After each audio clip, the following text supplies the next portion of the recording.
Okay, I would like to call the Nashua Board of Education Budget Committee meeting to order Wednesday, February 20th, 2019 at 6:30 p.m. at the NHS High School boardroom. Could you go over and get me the gavel, please? Thank you. Mr. Kaufman? Here. Ms. Timmons? Here. Ms. Van Twyver? Here. Ms. Van Twyver is joining us from home by telephone. Are you by yourself, Ms. Van Twyver? Yes, I am. Thank you. Ms. Hohensee? Here. Mr. Garino is here. Ms. Porter? Here. Okay. Not present, not in attendance, are Mr. Mosher, Mrs. Oden, and Ms. Raymond should be joining us shortly. We have a number of items, presentations on our agenda tonight. Before we continue with our presentations, I just have a couple of things to say. As I've done in the past with these meetings, questions and comments from the board members will come after the presentations. As a courtesy, since Ms. Van Twyver is by telephone, I will go to her first after each presentation. I will make sure that all members of this committee get a chance to talk, but I want to caution all the members of this committee, you have an obligation to be courteous and nice. Be brief, be succinct, stay on subject. No one person is going to dominate or hijack this meeting or conversation. I expect members to go through the authority of the chair.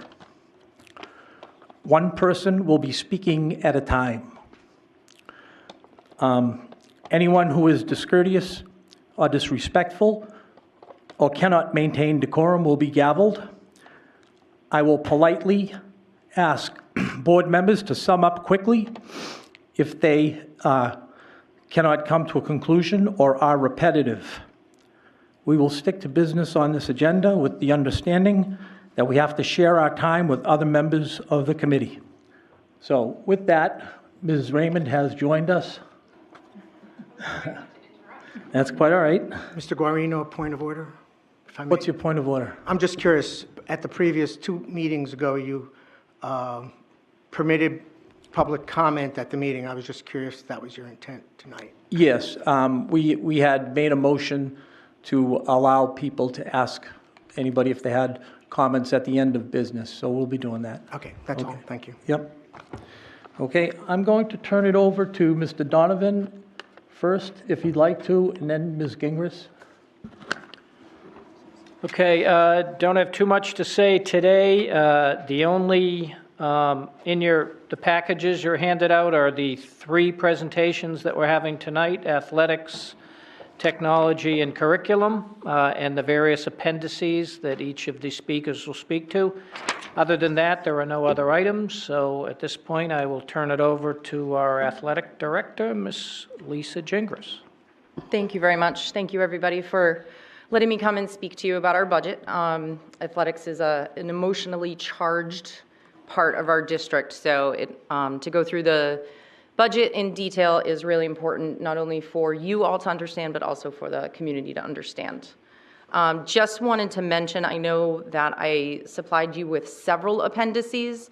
Some of them are repetitions of what is in the PowerPoint. I just put them in as an additional appendix so it would be larger, so you could see some of the numbers more clearly.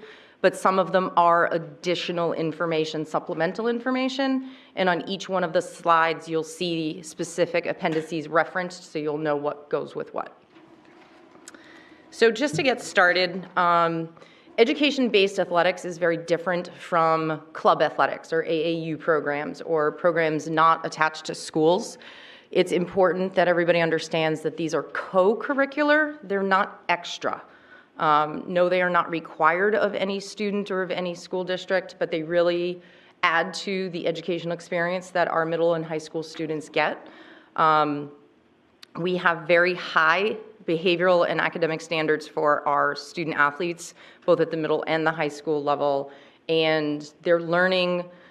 Not going to read everything that's on the screen for you, but they develop emotional, social, physical, and cognitive skills by applying teamwork and competition and through competition.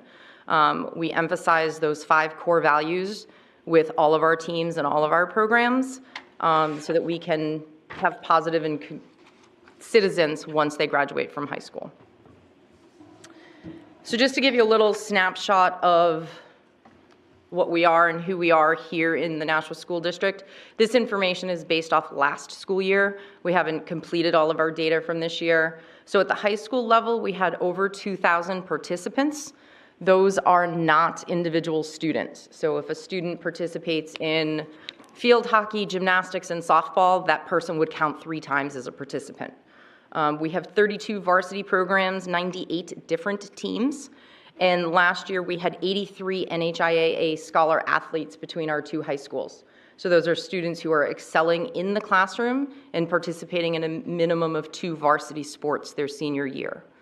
And then we also recognized 27 12-season athletes last year at the high school level, which this means students are participating each of the 3 seasons for all 4 years of their high school career, which is of almost 3,500 students between the 2 high schools. Having only 27 seems like a low number, but that really speaks to the commitment of those 27 students and, more importantly, the commitment of their families. At the middle school level, we have a little over 1,000 participants in 13 different programs with 37 different teams. Last year, we had about 1,200 individual students competing between the 2 high schools and about 600 between the 3 middle schools. Just to go through very quickly all of the different programs that we have, you can see that we are very balanced in our gender offerings, having 13 female and 13 male varsity programs and 6 co-ed programs. Was that me? I don't know if that was me. Sorry about that. Let's do this. Sorry about that. So we are gender balanced throughout our programs.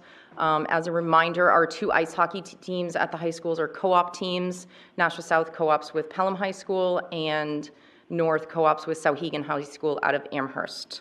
So we have 64 varsity programs, 26 junior varsity programs, and 8 freshman programs. At the middle school level, it's a much smaller offering for a variety of reasons, facilities and staffing and things like that. We do have 12 middle school programs offered at each high school, at each middle school, and we have 1 field hockey program that's offered for all 3 schools together. We started that 6 years ago, and it's a situation, it's a great program, but it would not be able to be sustainable at each school. So they run as a club program. They're not eligible for playoffs or any championships through our middle school league because we do draw from all 3 schools. Different from the high school, at the middle school level, we only have 1 team per gender per sport. So there is only 1 softball team at each middle school, whereas at the high school we do have the varsity and the JV teams for several of our programs. Our coaches, so of those 98 teams, we have 127 paid coaching positions in the district at the high school level. Broken down here just for you by each of the different levels, whether they're assistant coaches or head coaches of the different programs. Recruiting and retaining quality coaches is probably the biggest challenge I face every season. You've heard me talk about this before, but I hire more than 60 people a year.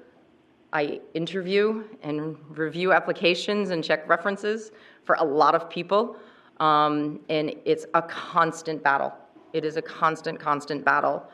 Right now, we are running under 40% of our high school coaches work in the district. That's very low. And so far this year, I've already hired 30 people, and we have 15 current openings right now, 10 for a season that starts in 4 weeks.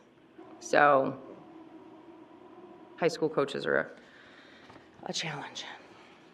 Moving on to the middle school coaches, we have 37 coaches in the district.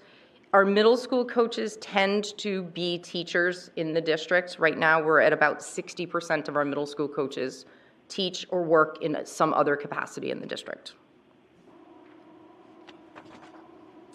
And then just to finish talking about our staff, in addition to the 164 coaches, we do have a full-time athletics department secretary in each high school, as well as an athletic coordinator in each of the 5 secondary schools. At the 2 high schools, our athletic coordinators have a reduced teaching load and that are basically an assistant athletic director the rest of their time. In the middle schools, those 3 individuals teach full-time and do athletics in their spare time, for a way to explain that. And none of these numbers count the volunteers that we have in our programs, which we have a lot of people who volunteer a lot of time. So as we start getting into the numbers in the budget, just for your information, in the operating budget, we have, each sport has its program, be it the high school or the middle school. So on the left-hand side here shows you what is in each program. So you'll find under baseball, stipends, officials, transportation, and possibly some game staff. You'll find that for each sport, both at the middle school and the high school level. On the right-hand side are items that are not in the operating budget. Well, some of them are in the operating budget, but they don't fall under each individual sport. For instance, we pull out dues and membership and all of our equipment, and it's in just a generic athletics line. We pulled that out several years ago to do it that way. And then at the high school level, there are 5 programs. You will see in the budget boys cross country, but you won't see girls cross country. We do have a girls cross country team. It is just all budgeted together in cross country. The coach and stipends, the transportation, everything just comes out of the boys program. Okay, so I just want to make sure everybody's aware of that. Similarly, at the middle school as well, middle school will have the coaching stipends, the officials, and the transportation in each program. Cross country and outdoor track are also lumped together in the boys, but there is a boys and a girls program at each school. So getting into the numbers, the first summary I have for you is by location. So our athletic budget is broken into 4 different sections. So piece of it falls under the administration section, location 1. Each of the high schools is in South and in North, and then all 3 of the middle schools is budgeted together in the Elm Street program in location 5. So you're aware of that. So this is just the breakdown and the comparison from the current year's budget to next year's budget. And I will go through very specifically and talk about each of these increases. I believe last year someone asked for a pie chart to break that down. It's very visual just to show you where the bulk of it comes from. Obviously, no surprise that the majority of the athletic budget comes from the 2 high schools. If I'm going too fast, just let me know. I know there's other presentations after me, so. Looking at the next part of the summary, this breaks down where does the money go. So again, we have full-time wages, part-time wages, that's for our game staff and our weight room staff. There are times that we have 5 events going on at the same time, so we may need to hire a game director. Or for football and basketball, we'll hire somebody to keep the scoreboard or the book or do the announcing or things like that. So that's what falls under part-time wages. Stipends are all of the coaches, the athletic coordinators, as well as our high school equipment managers. Contract services, that is our athletic training staff. Equipment, I think, is self-explanatory. Rentals, that falls for ski, swimming, gymnastics, and ice hockey.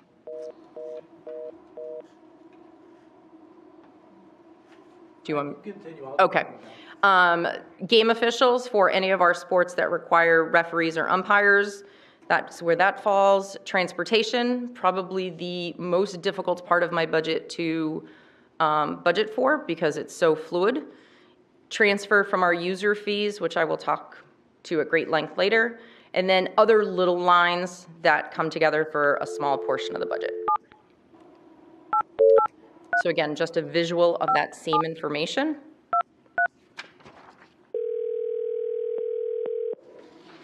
Oh, Hi, Ms. Van Twyver. I think we lost you for a minute there. yeah, I don't know what happened there. I was on mute, but Okay. that shouldn't have cut you off. Okay. I'm sorry to interrupt. No problem at all. Please continue. So looking here, you can see that 70% of our athletic budget is for staff and transportation. So going through specifically for each line that had an increase to it, the full-time wages that is in the administration section, that is all based on contractual obligation. That's my salary as well as my 2 secretary salaries. Stipends. This one I'm going to pause on for a few minutes because this has some additional requests in it.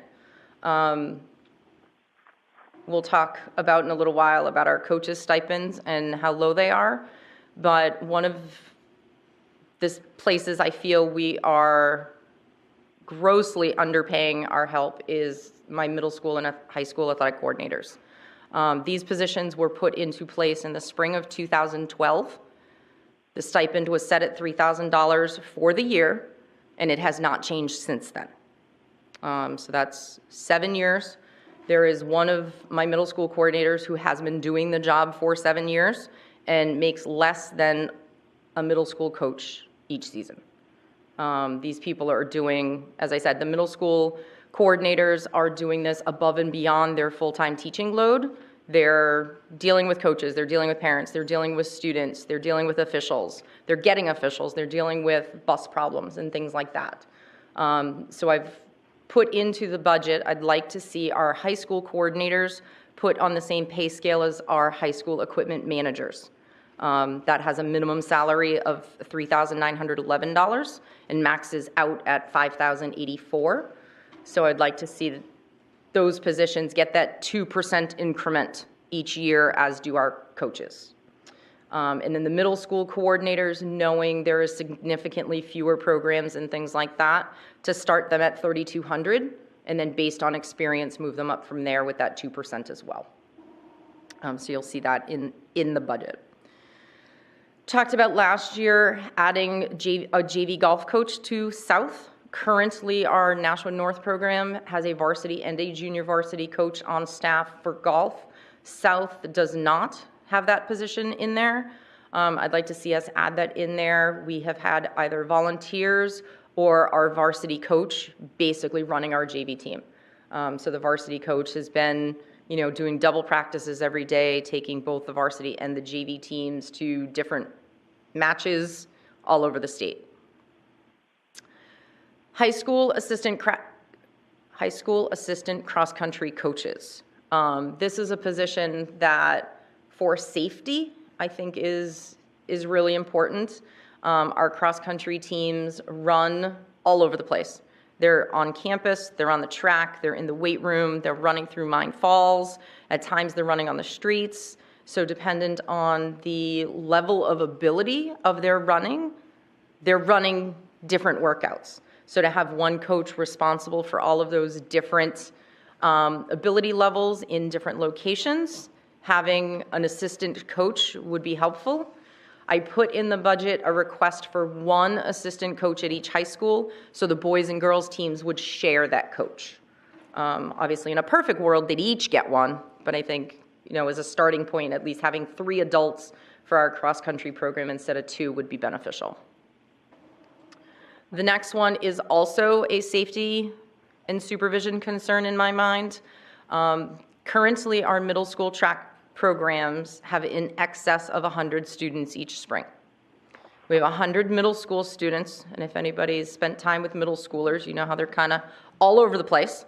It's just the nature of their age. So when you get them outside with a track, with hurdles, with starting blocks, with shot puts, with discus, with high jump, doing 12 different events, and there are 2 adults. There's a boys and a girls coach at each middle school for over 100 students. In the appendices, I believe you have the full data on the past 3 or 4 years of exactly how many students there have been. So again, I'm asking for 1 additional assistant coach at each building that the 2 genders would share. And based on other coaches' salaries currently is where we came up with those. And then the last part of this increase is the contractual obligation of 2% for those coaches who do stay around. I know that was a lot of information. The next one is contractual services. As we talked about, this is for our athletic training staff. At each of the 2 high schools, we do have a contract with Performance Rehab that they provide an athletic trainer at each high school. And in the spring of 2018, we did approve a 3-year contract. This reflects that increase in that contract. Equipment and repairs, this is a yearly thing. As you know, everything around us, expenses are going up. So this is just to kind of stay with that to provide adequate and safe equipment for all of our teams.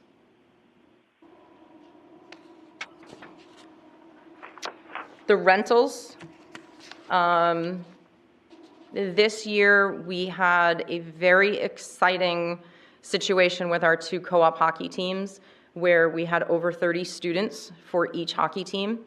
On any given night, you can only put 20 in uniforms and put them on the bench. So we had several of our students who were not participating at the varsity level.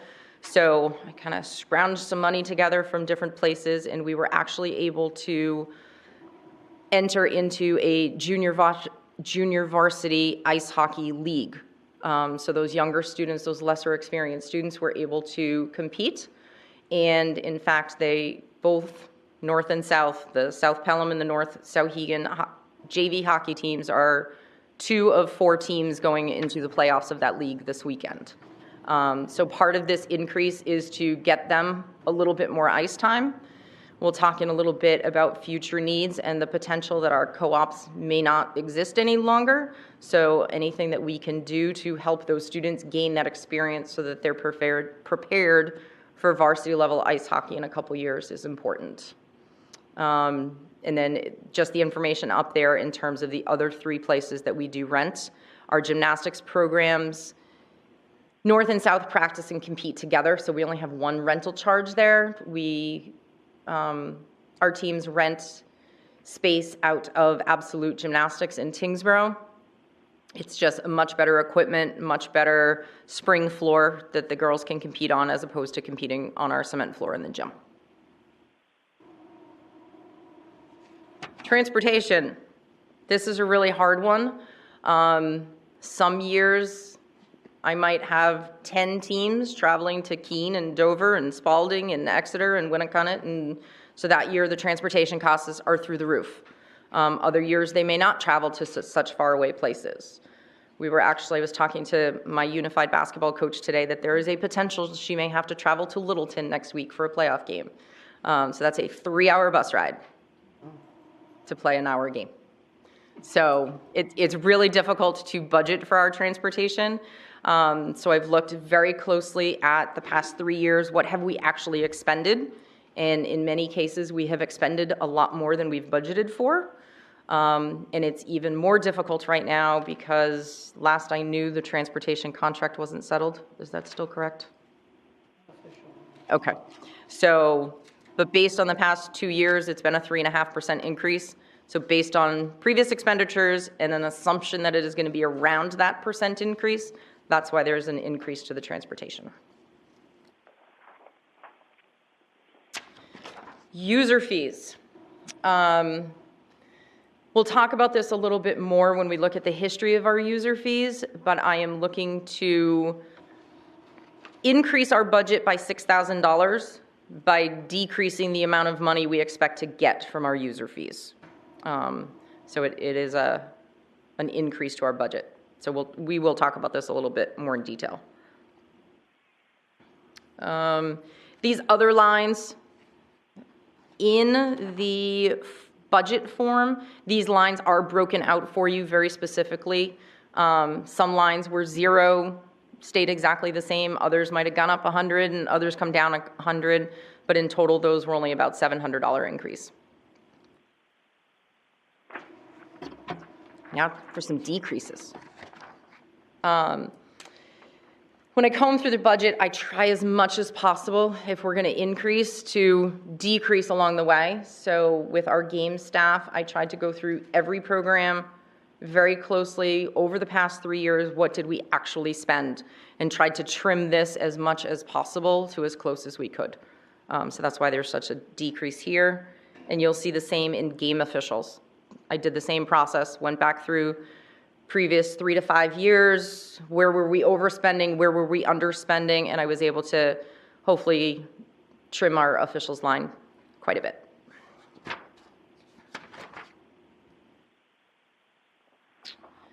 Few major things that are not in the operating budget.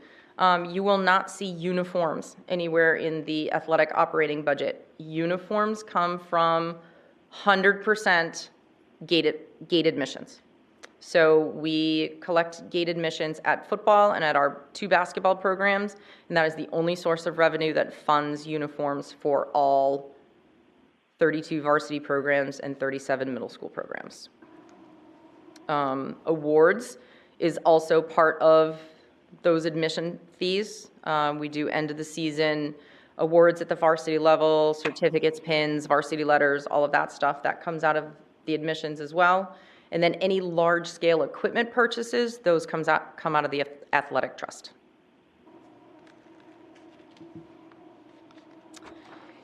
In the operating budget, you will see a few negatives along the way. The athletic user fee is one of them. Again, that's money that we collect from our students.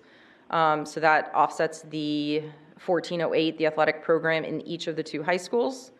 We do get funding from our co-op schools, from Sauhegan and from Pelham for the ice hockey co-op teams. The agreement with Sauhegan is that it's a 50-50 split. Whatever our expenses are, they give us half. With South Pelham, it is an agreement based on the % of roster. So currently this year, there are about 30 students on the roster and 18 of them are from South. So we're paying a little bit more than 50% for that program. And then our unified sports program, we have unified soccer, basketball, and track. And part of the Penguin Plunge, which I know there's people here who jumped in the ocean a few weeks ago.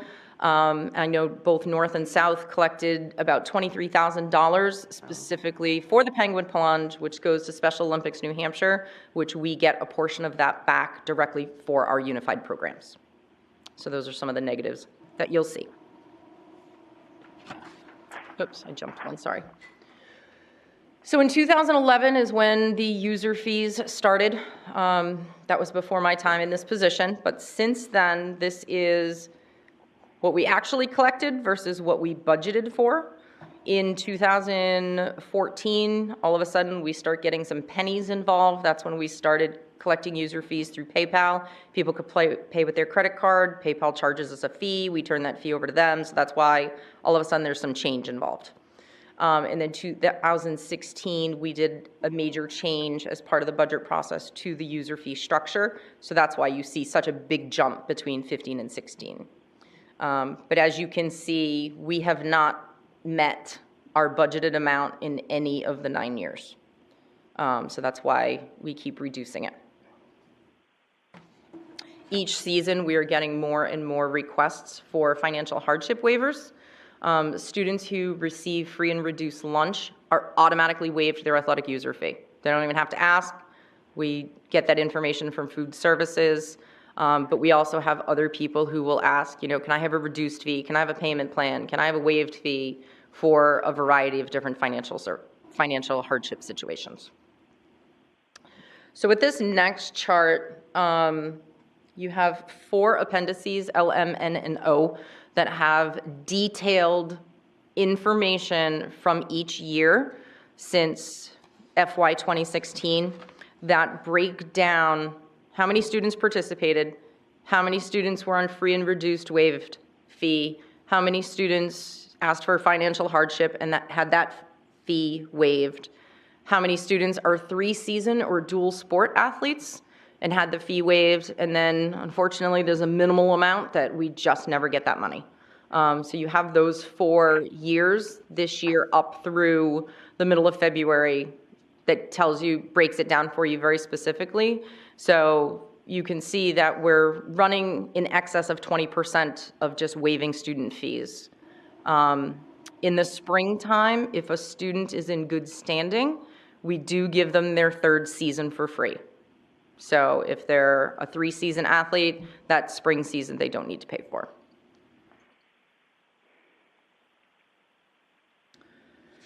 Almost done. Future, some things to think about. I mentioned a few of these last year, some things to think about. I know we're talking about the FY20 budget, but looking to the future is, again, the hockey teams. Our participation from both North and South is increasing. We are a co-op for both schools through next year, through this budget cycle. But depending on what the future looks like, depending on what our feeder programs look like, one or both of those co-ops may end up dissolving after that. So if that does happen, that would be a $12,000 to $15,000 increase to the budget just for that. So I just want to make sure that that's at least in people's minds. Coaches' stipends. You heard me mention this a few times. I've talked both to Dr. Mosley about it. I've talked to Mr. Markue about it, Mr. Donovan. Our coaches' stipends are locked as part of the teacher's contract. As much as I would like to increase them, double them, triple them, quadruple them in some cases, I don't have the liberty to do that. These stipends have not been revised or increased in several years. I don't have the exact year on that. Mr. Donovan or Mr. Markue possibly may have that information. But we also have the lowest stipends in surrounding communities and Division I schools. Communities right around us are paying their coaches sometimes double and triple what we're paying them. So it's just something that in the future we need to look at.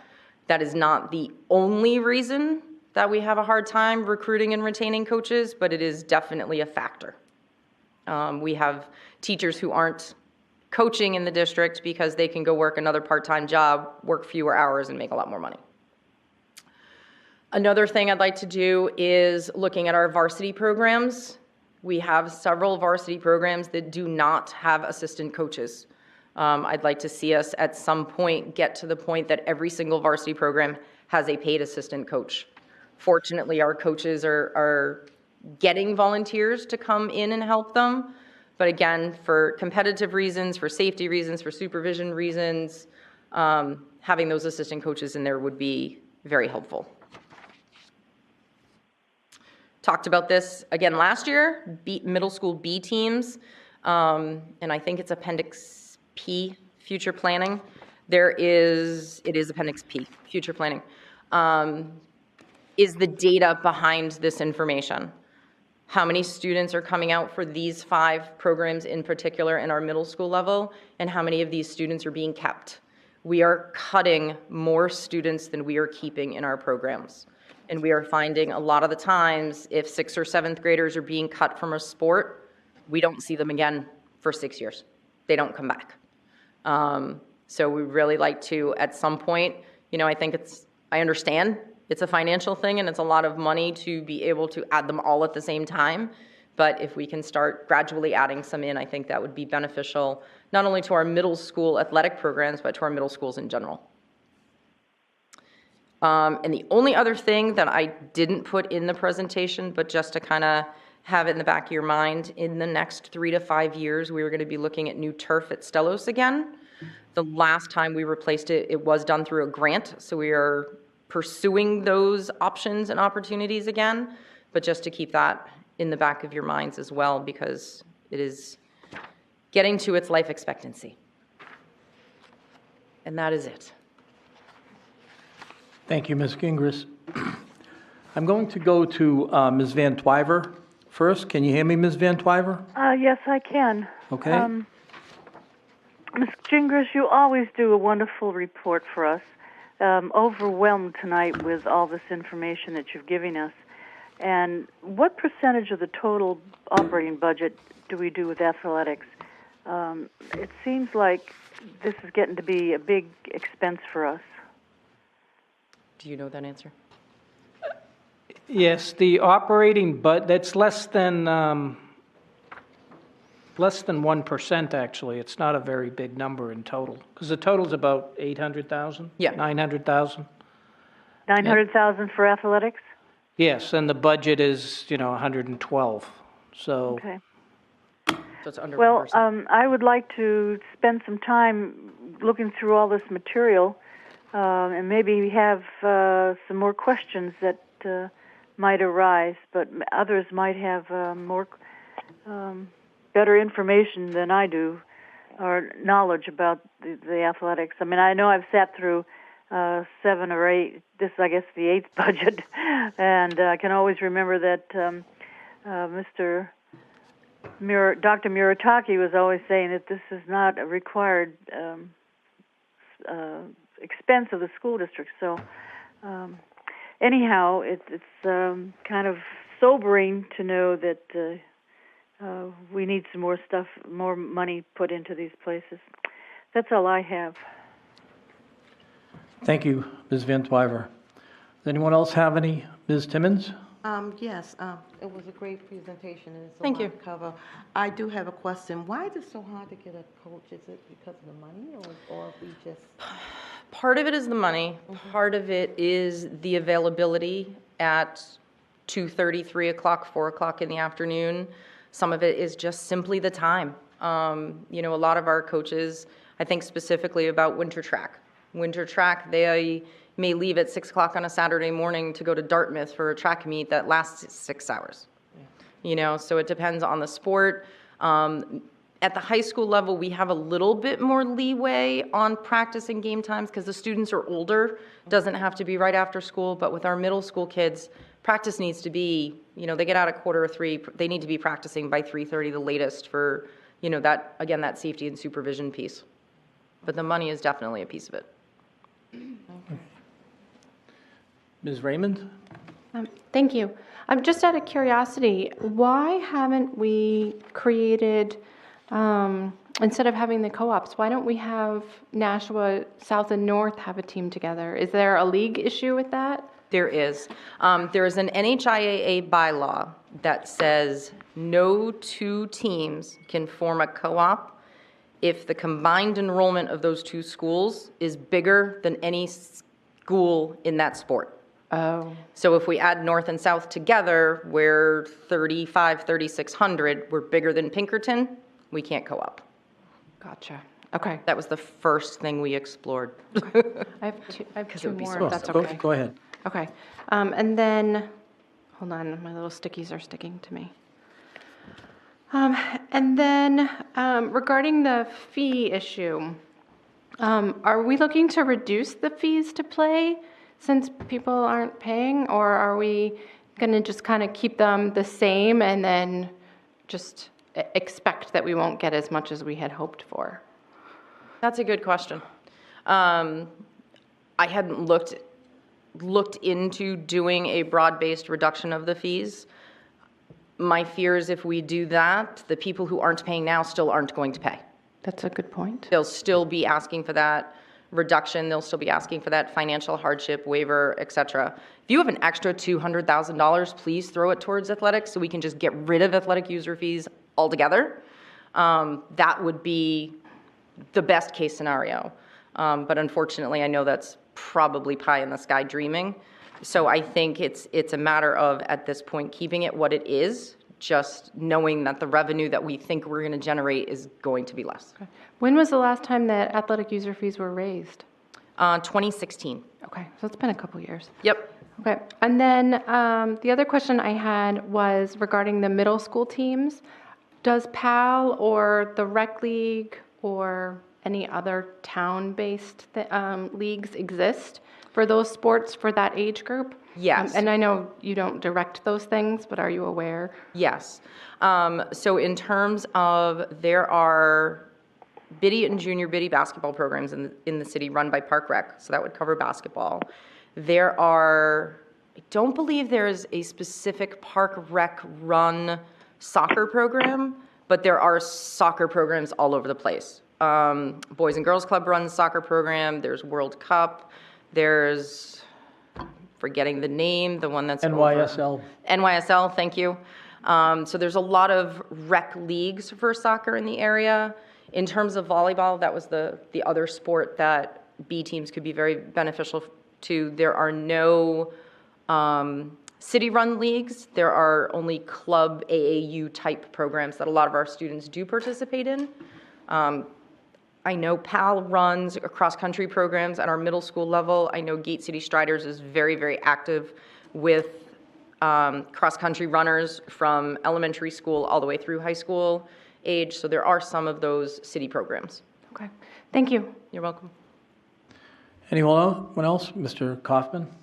Thanks. Thanks, Ms. Gingras. As Ms. Van Twyver said, always very well prepared and in command. Thank you. My question was one of the first things you spoke to was, let me see if I can find it. You spoke about number of participants Yes. in the program. Yep. So that's what I want to ask you about. Do you know unique participants in the program? I think last year Yes. it was about 35%, if my memory serves me. Yes. I'm just curious what it is this year. I am looking. Again, this information is all based on last year, I believe. Hold on, let me see if I can find that. I had that information. Somehow I knew you would. Yeah. I want to say, and I'm not putting my fingers on it right this second, but I do believe last year at one of the high schools, we had about 593 unique participants, and I think at the other, it was around 585 to 595. So they're right around the same. It's about 1,200 combined between the two high schools. Those are unique athletes. Those are unique athletes, yes. It's someplace between 585 and 600 per high school. So it's still about a third? Mm-hmm. Is it about the same for the middle schools? Yes. Yes. Thank you. You're welcome. Does anyone else have any questions or comments? Ms. Hohensee? Thank you. Again, very good presentation. Thank you. Thank you. This is for Mr. Donovan, maybe not now, but going forward, it'd be interesting to know if it's less than 1% of our budget is for athletics. What percentage do we put towards other extracurriculars, just as a comparison? Whether it's debate team or any of the activities we have that are non-athletic extracurriculars. But if you don't know it off the top of your head, it's fine. Yeah, it's obviously much lower than athletics, because there's, debate team has a co-curricular stipend. Other than that, there's probably not much. Okay, it would just be interesting if you knew in the future. Thank you. Okay, if anyone else, if everyone is satisfied, thank you very much, Ms. Gingras, for that presentation. Thank you. Did you have a question? We're going to move on to technology, and they're going to take a couple of seconds to get set for their presentation.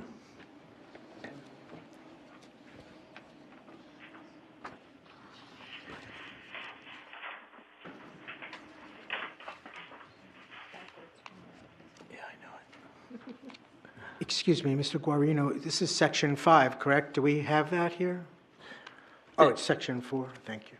There is a handout, technology budget, that was given, but it's not in, I don't think it's in order, but I have one. Oh, just help me out for a second. So technology is 5. I have nothing in section 5. So where would it be? Is it attached to something? It was attached to section 5. Mr. Oh, Donovan. I must have put it in the You wrong place. you should have got it tonight, I'm not sure that's going to help. Yep. but Okay. So all three of mine were clipped together. It should be in the back of section 5. Okay, thanks. Got it.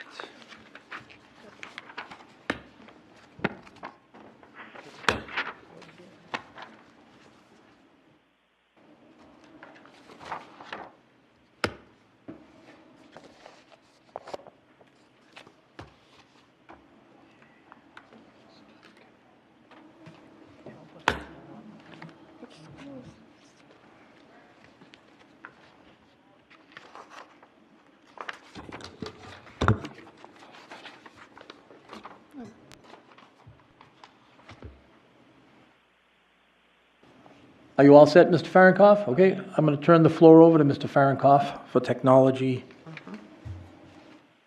Again, as Lisa mentioned, I appreciate the opportunity to present the FY 2020 technology budget. I do have a lot of slides, and I'm going to go through them relatively quickly, and can come back to them, any particular slide, based on questions. What I wanted to show you first, because unfortunately with technology, there's a lot of things that happen behind the scenes that don't seem to have an immediate effect on students. But without an infrastructure, without highways, not to make too silly of an analogy, but without those types of things, we can't communicate effectively. Things break down, tools for students don't work, et cetera, et cetera. I try to spread infrastructure expenses over time. Sometimes a couple of major items come in one year, which is the case this year, but I just wanted to do a quick review of things we've done in the past few years. So what that slide is showing you is 3 servers that you can see, 1, 2, 3. Those are super powerful servers with 385 gigs of memory, and so it runs VMware and creates a VMware environment where instead of buying more and more irons, so to speak, we can use those 3 servers to create independent servers for things that we need. So as an example, our Aspen student information system runs on a virtual server that is served up, so to speak, by those 3 physical servers. We also recently updated our storage area network, which is at the bottom. That holds right now 45, well, it can hold right now up to 45 terabytes of information. Very, very expandable, so we can go way beyond that. We're currently using about half of the space there. We also put in the middle there, you can see those fiber switches. Those fiber switches basically double the throughput of data from the servers to the storage area network.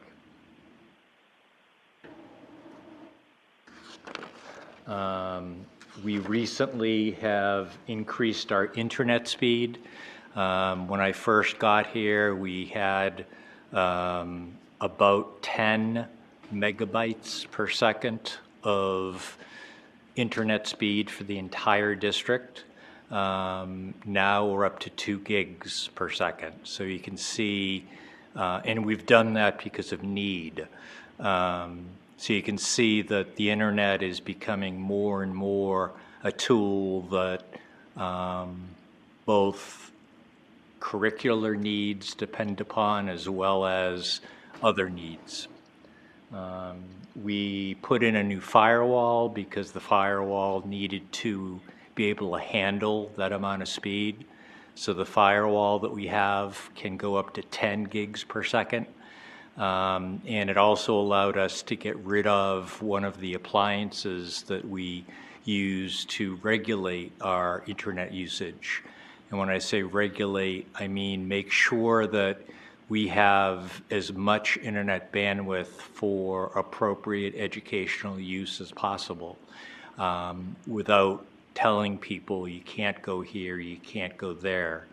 The only places where we do say you can't go there or you can't go here are sites that we believe are not appropriate for children. Now, sometimes our device is not up to date and we'll open up a site for a teacher. But for the most part, the firewall helps with that. We also installed brand new layer 3 routers at each school, which allowed us to create a 10 gig backbone for our network. And if you go to any presentation on one-to-one as a district, which I know we're not there at this point, but the first thing they'll tell you is you need a 10 gig backbone.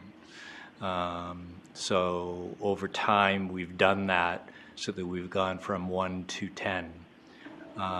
We've simplified our network, the network complexity, just to make routing and the speed of the network faster.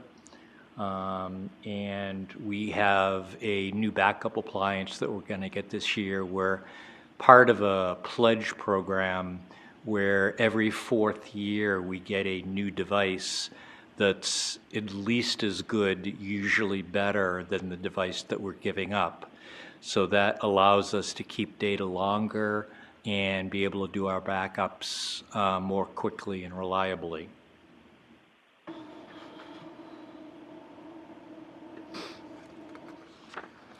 We also installed, and we're not 100% done, but the system is totally functional, a new phone system throughout the entire city.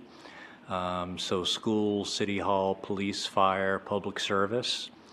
We have 3 Cisco servers. They're called BE7000s. We have one located at Nashua High South. We have one located at the police station and one located at City Hall.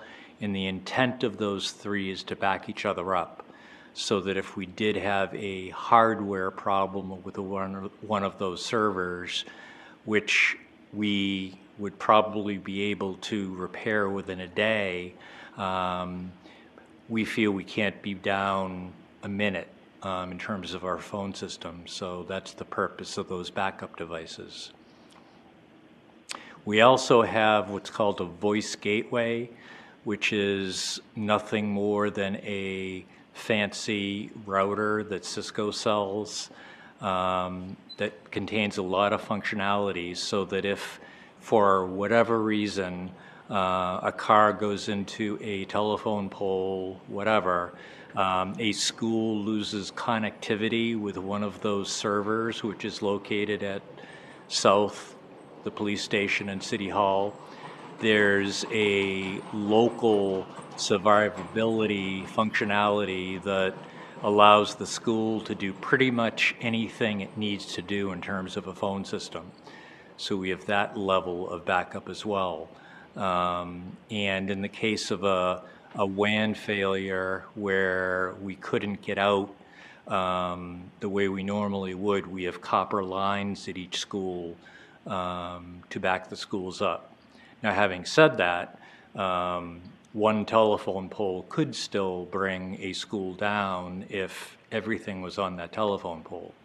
But we've built in as much redundancy as we can without having a totally redundant fiber network, which would cost an awful lot of money to implement. Right now, we've deployed 1,113 phones throughout the district. and we hope to continue the deployment of phones as we move forward. All internal phone calls use our internal network, so if Dr. Mosley wants to call the principal at Pennachuck, he can do that without using an external phone provider. He'll use our data network to do that. If Dr. Mosley wants to dial Nashua Pizza House of Pizza to order lunch, then obviously that's not within our network, so we go out through these SIP circuits, they're called, that give our phone system access to the outside world. So we have a SIP circuit at north and we have one at south, and those back each other up. And again, as I said, we also have copper lines if the SIP trunk wasn't available. We have enhanced 911 capabilities with this phone system, which we had been hounded by the state to improve our 911 service, and they're very happy with us now because this 911 service will call Concord if someone dials 911 to 911 Central, whatever that looks like, and it will give the person who answers that call the school name, the address, the room from which that 911 call was placed. They've got the ability to call back that number if they lost connection. And it also notifies certain administrators in the building that they've had a 911 call made within their building, and it'll tell them what room it came in. We also now have 4-digit dialing, which, so to speak, came free. I mean, it's a convenience. So if I wanted to call Dr. Mosley's secretary, I wouldn't have to dial 966. I could just dial her 4-digit extension and be connected directly to her. There's also a corporate directory, so if I don't have a phone list in front of me, but I'm looking to call someone in particular, I can use my phone to look by last name or first name and find their phone number, and it'll connect me automatically. So that's another feature that we have. We also implemented kind of a dialing scheme so that each building has its own set of numbers, and the last digit of the phone number for the most part is meaningful to people. It breaks down a little bit at the high schools, but basically usually a number ending in 0 is the main number of the school that you're dialing. 1 and 2 are the secretaries, 3 would be the principal, 4 the assistant principal, 5 the nurse, 6 guidance, 7 the special ed department, 8 the custodian, and 9 the kitchen. So once you start to get used to that structure, you no longer have to look up as many phone numbers as you might have in the past. The last 2 years, our emphasis has been on implementing better wireless functionality throughout the district. So this is just an example of Fairgrounds Middle School. We've created maps for each school, so each one of those yellow shapes are an access point. What we found going way back when to today is that we needed to do both coverage of a building so that one could walk throughout the building and not lose a signal, but we also needed to increase the density of our wireless infrastructure, because over the last few years, people are now wheeling in carts of Chromebooks to their classroom. So in some cases, they need 40, 50, 60 devices to be able to gain access within a classroom. And we didn't have that capability throughout the district before. Every classroom in the elementary and middle schools should have an access point in them today. One of the items on our summer list is to make sure of that, is to go through each school and see if they're, in conjunction with working with the principals, to see if there were any places that have been missed that we want to add one. High schools are a little bit different animal. We don't have one in every single room because there wasn't a desire to have one in every single room. So we've gone through the principles to go through that. Having said that, I can see us adding some more access points to the high schools as we move forward. In large places like the gym and the auditorium, we'll have a very high-powered access point. Sometimes we'll have two very highly powered access points to handle the number of people that could go into an auditorium. I know we had professional development on Monday. We had a presenter streaming a video over the internet.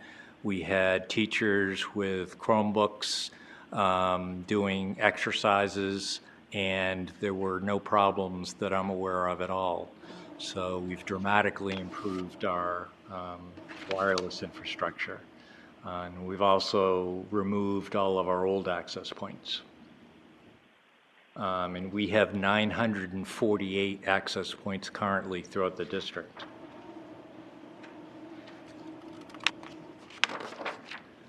Okay, now for the bad news. This is a year where, unfortunately, I need to purchase two pieces of infrastructure. So we have a core switch at South, which is a very large switch, and it is basically the most important device on our network. So every piece of data that any school uses goes through that device, whether it's gaining access to our internet, which connects at South with a backup point at North, or whether it is to get information from our student information system, access your files, access the video surveillance system. It all goes through that one switch. That switch is 16 years old, totally out of support at the end of this year, and needs to be replaced. And it would be replaced with a 6807 model. The other thing we need to get is a wireless LAN controller, and again, for the same reasons that it's at end of life, is not going to be supported after this current year. It also has limitations. We have actually 945 access points. I think it's 948 now. And that controller can only handle 1,000 access points, which would mean we can add only a certain amount. The new LAN controller will give us a lot more breathing room and will handle up to 1,500 access points. And again, that's the most important device on our wireless network. This is actually the first time since I've been here that I've asked for any increases in people power, because I've always been very sensitive to other school needs across the board, with special education, with guidance counselors, et cetera. We're constrained by the ability of the taxpayer to pay.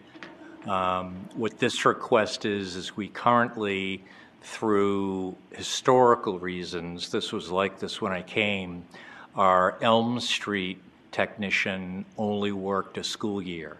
So they did not work during the summer and they did not work during school vacations, which really kind of constrained our ability to do certain things because we had to get things done in that school.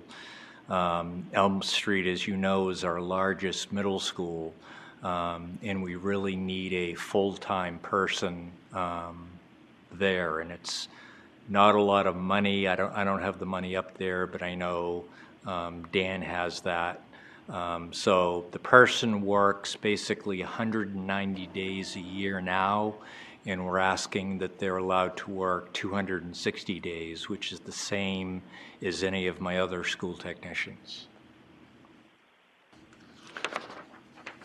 And again, as I said, the summertime is our busiest time of year. We also do projects during school vacations. We've got a lot more devices that we're responsible for than we used to. We have over 11,000 computing devices. The technology is expected to keep in working order and replace when necessary.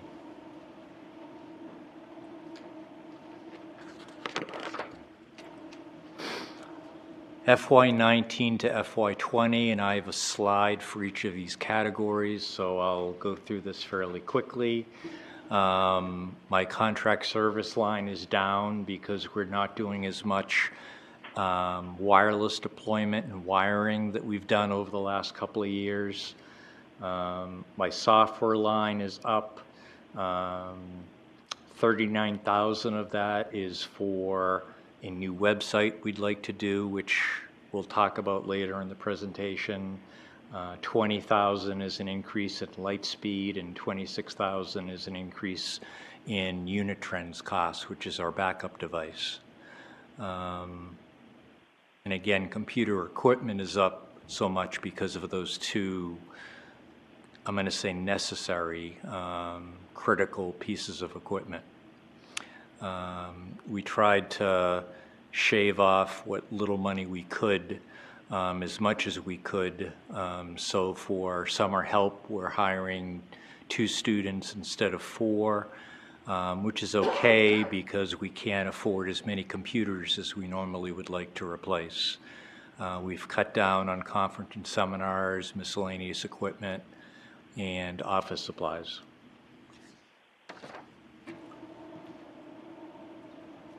Okay, contract services, again, is one of the areas of my budget, and this is the detail behind that. So out of contract services comes a variety of things. Some are support contracts. So we don't have, obviously, every device under a support contract. We have our critical devices. So devices that could bring an entire building down, or devices that could bring the entire district down, whether it be our Hewlett-Packard storage area network or layer 3 switch at one of the schools. We have HP and Cisco support contracts. We also have Cisco phone support. That covers all of the SmartNet, which is what Cisco calls its support contracts. It covers our BE7000, that large server I talked about, that there's three in the city. It covers all of our PoE switches, which are switches that also supply electricity. So when you have a phone, even a wireless phone, it still needs to get electricity, and we do that through our Cat6 wire that goes through that's connected to a PoE switch. It's the same as access points. Rather than run electrical wire, we can have data and electricity going through the same wire at the same time. The network closet configured with UPS, right now all of our closets have our PoE switch connected to a UPS at the bottom of our rack. We have above that very old 2950 switches, which is one of the things that I'll mention today that I'm hoping we can start a replacement plan for. But right now, if one of those older switches were to fail, then it would take out the whole rack of switches, take down all the phones, etc. So we don't see that as a viable way to exist. So we need to go into every closet and change the configuration. A lot of that cost is hardware, believe it or not, because we have to have new connections to our core switch itself in order to do that. We allow some external computer repair if there's something that we just can't fix. Aspen updates, if we can't do it in-house, we can contract with someone else to do an enhancement or something that's very complicated. Further phone deployment and cabling, we have 100 phones today, which were left over from the project, from the citywide project. So I'd like to deploy those 100 phones in our middle schools, although I have not obtained permission to do that at this point. I haven't communicated that at this point. It would not cover all 3 middle schools fully, so I'd be working with the principals to determine where their most critical needs and desires for phones would be. And then we'd work our way at some point down to the elementary schools. But having a phone in a room is a safety enhancement, I'll call it, because the teacher can call 911 directly, and it's also a convenience for the teacher because they can make phone calls to parents right from their classroom. And we can obviously restrict parents from calling a classroom because you wouldn't want to obviously have that happen while the teacher is teaching.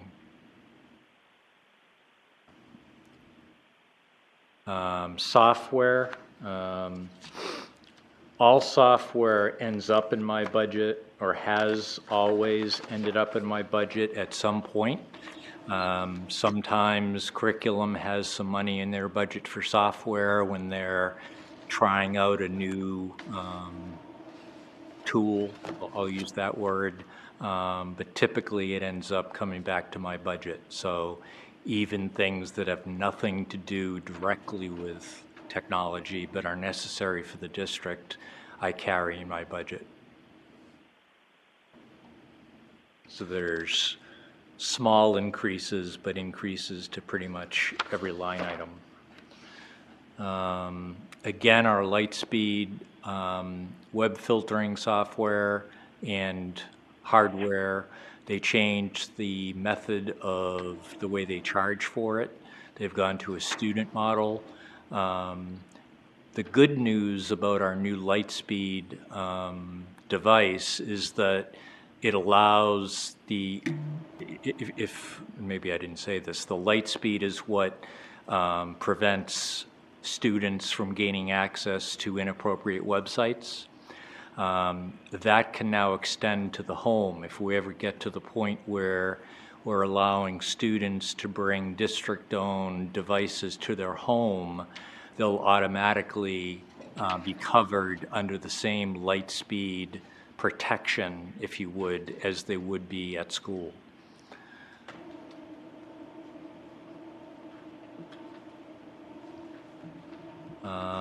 Blackboard and Blackboard website mass communication we'll talk about in a little bit.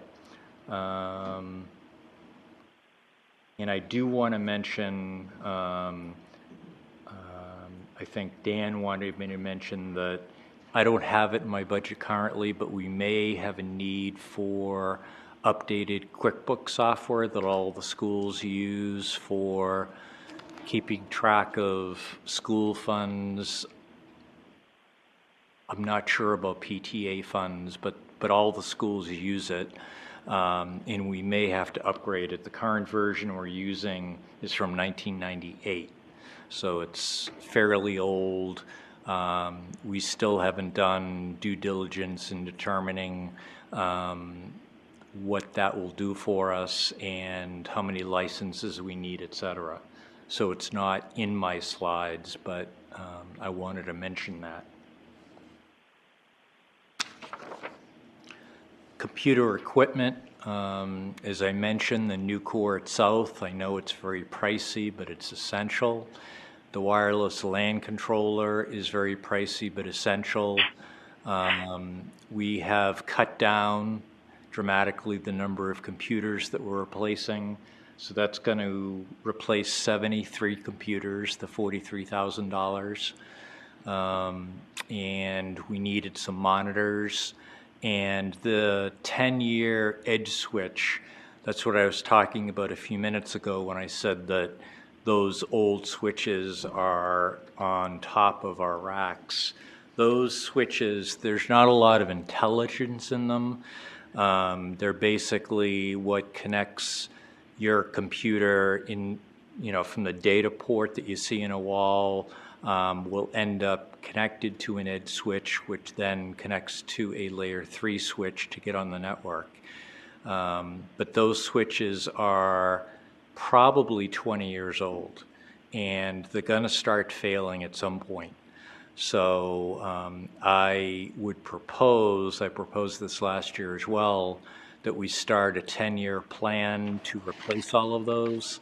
It would cost us about $50,000 a year for each of those 10 years. So it's not cheap, but it is going to be necessary at some point.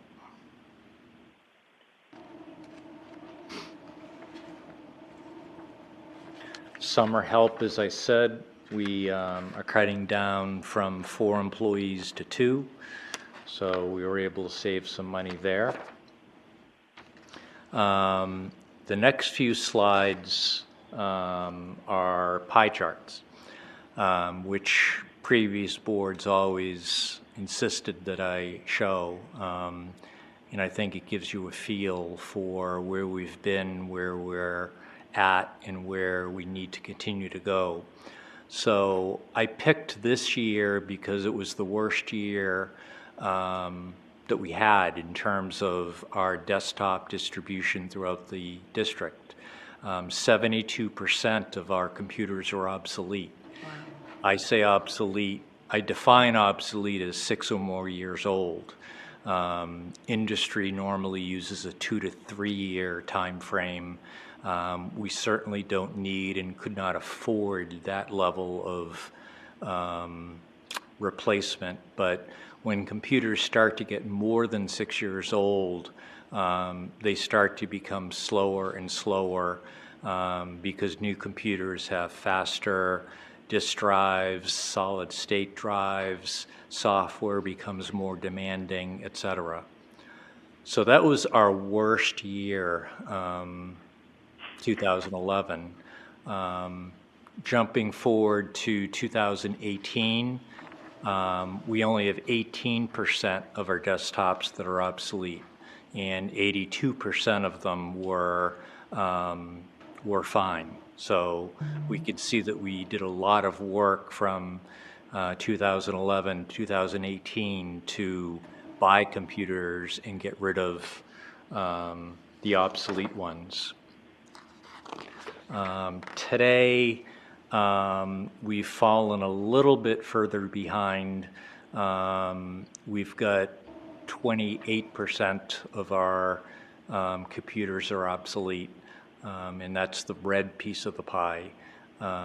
So we want to make sure that that red piece doesn't get bigger and bigger and bigger. And in the FY 2020 budget, unfortunately, I can't do much about that. But I would think that next year for our 2021 budget, I'd be asking you to buy a much larger amount of computers to keep up with the passing years. Types of computing devices. So we used to only have Windows desktops and occasional laptops here and there. Now the largest amount of computers we have are Chromebooks. So 52% of our computers are Chromebooks. We still have a lot of desktops. Those are in labs and classrooms. iPads are predominantly in our elementary schools for K-2 students. Laptops, for the most part, are used by staff, although there are laptop carts that are available to students as well.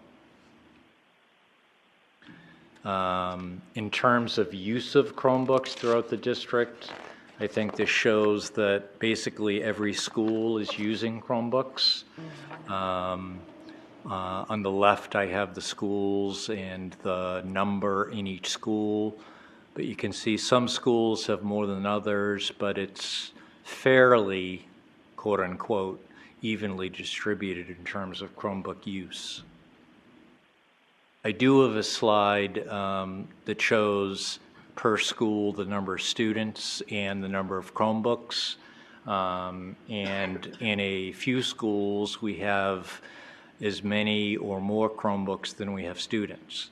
But those are the numbers as we sit today. You can see that the predominance of them are in the elementary schools.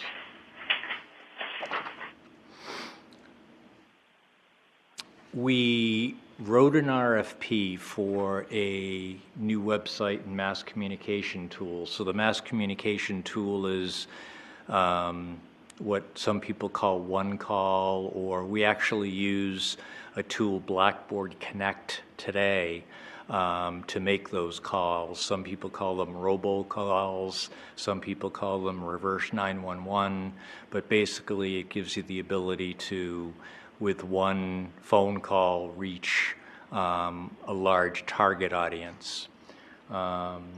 We felt like our current website needed an overhaul. The current website functionality that's out there is a lot better than what we have today. We thought that we needed a more attractive website, and we wanted different ways to communicate with folks at the same time, so that you could use the mass communication tool to target principals, for example, and put the same message out on Twitter, or put the same message out on Facebook, or any kind of social media medium that you wanted to, quickly, easily, and consistently. So there's a consistent form of communication. We ideally were looking for one vendor to do both the website and the mass communication. The less vendors we deal with, the better all of our lives are, believe it or not. We had many complaints about our current website. It was old, boring, hard to find things, needs to be more parent-friendly. Staff, it'd be great to have pictures of staff. One of the bigger things is our current website does not conform to what's called the content accessibility standards, which are required for all city websites. We don't meet that requirement. In the new website, we wanted to make sure that things that especially parents need or students need can be found fast. There's district websites, school websites, and teacher websites that we can utilize with the software. It aligns with Lisa's athletic feeds, so we can make sure that that's a consistent message if a athletic event got postponed or canceled. The same information that Lisa is getting for wherever she posts would be posting to our website as well. And we wanted the ability to have a single sign-on with Active Directory or Google. We had 5 vendors respond to our RFP, and we had 2 vendors come in and do a detailed presentation, one being Blackboard and one being School Messenger. Everyone on the committee thought that Blackboard was far and above, had better functionality than School Messenger. The top reasons, if I can summarize it in just 6 bullets, were the support that we'd get, what they call their COPE functionality, which is what I alluded to a few minutes ago. You create a communication once and you publish it everywhere with one click of a button. It's very easy to use, has a lot of ability to customize. It's a very stable platform. We'd be consolidating 2 services, one website support and one mass communication. And Blackboard had a lot of experience and reliability in the K-12 market. 1 out of every 2 schools in the United States uses Blackboard, and 75 out of 100 of the largest school districts in the United States use Blackboard. That includes Boston Public Schools. Our plan for this would be to work on this beginning in the May timeframe, hopefully. They're willing to work with us before they get paid because they realize how much work we want to do on the website. So we would work on it hopefully starting in May, throughout the summer, throughout the fall, and go live January 1st, 2020. We felt like the beginning of the school, even if we could do it, was not a good time to implement a new website because it would only confuse parents used to the old website, and that the January 1st time frame would be a perfect time to introduce new functionality and new looking services. Some of our key goals, again, communication to teachers, to principals, or to everyone. You can query out students and create dynamic lists for school clubs, athletics, bus trips, buses. So it has an awful lot of functionality. Again, this just underscores their presence in the market. They're actually the #1 rated product in North America when you combine its website and mass communications abilities. So again, on the left there, 1 out of every 2 school districts use Blackboard. They've got a 99.9999% uptime. They're a very reliable company. So Blackboard is meant to provide students and parents with kind of a holistic view of their students. Again, parents want to know if their children are learning and achieving to their academic potential, and they also want to know that their children are safe. So this spoked wheel, if I start at the top, can communicate safety concerns.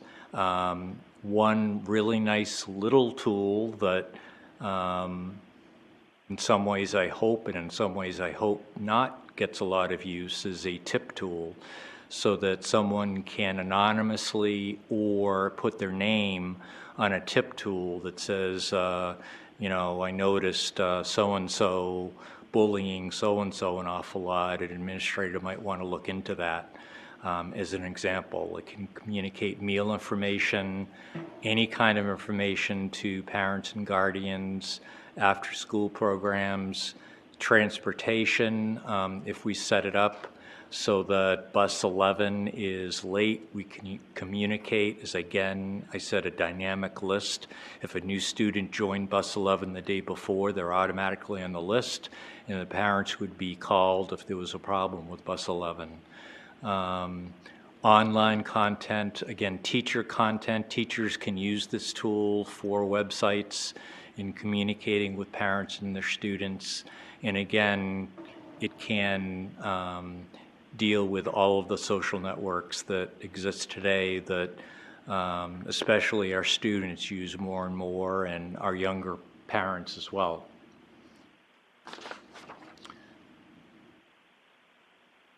We want our website to be inviting. We want our website to say, we're the best, come and explore Nashua. So it needs to be kind of an engaging presence when you look at the website. There's GPS functionality to get right down to the street level to show where schools are. They would help us brand a new logo for our district, if that's something that we wanted to do. As I said, the web content accessibility is not met by our current website. Boston Public Schools, as an example, has that and does conform. Things like, and there's a standard that goes with this, things like tabbing through the website to get to different menus is something that they say impaired people need to be able to do. You can make it read content to you. You can enlarge the size of the font. You can do a lot of things to help a person with whatever challenges they have still get at the information on our website. And Blackboard's fully committed to that. They get audited once a year by a third party to make sure that they're meeting all of these guidelines. There's a mobile communications app that goes along with this. So the website is meant for current and prospective parents. The mobile communications app, which you can install from the Apple Store or the Android Store, I'm not really sure what that's called. But what it does is it allows parents to focus in on the parts of the district they're most interested. So if they have a child going to New Searles Elementary, and they're going to Fairground, they have another child going to Fairgrounds Middle and another child going to Nashua South, they can say, look, I only want to see information about those 3 schools, but I want to see everything. So they can have 3 separate calendars for the 3 separate schools overlay each other, so that they can have one calendar and see all of the events for all 3 of their children. It'll show whatever we want to put on there, sports scores, lunch menus, any kind of customization that a parent wanted to do, this would allow them to do that.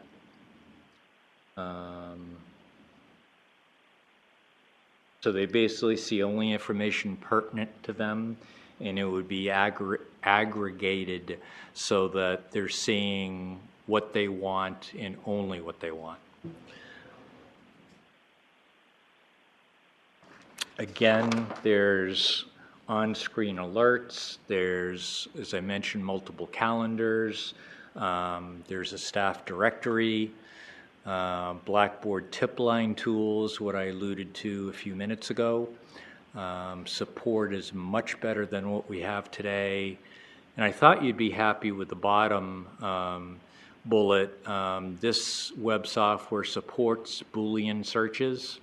So our current website, if I looked for September and 2018 and board and agenda, I'd get every document that was in our library that contained the word board.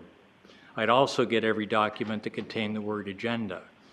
I'd also get every document that contained the word September, and the same with 2018. This has Boolean search capabilities so that if I search for September and 2018 and board and agenda, I'm only going to see board agendas from September 2018.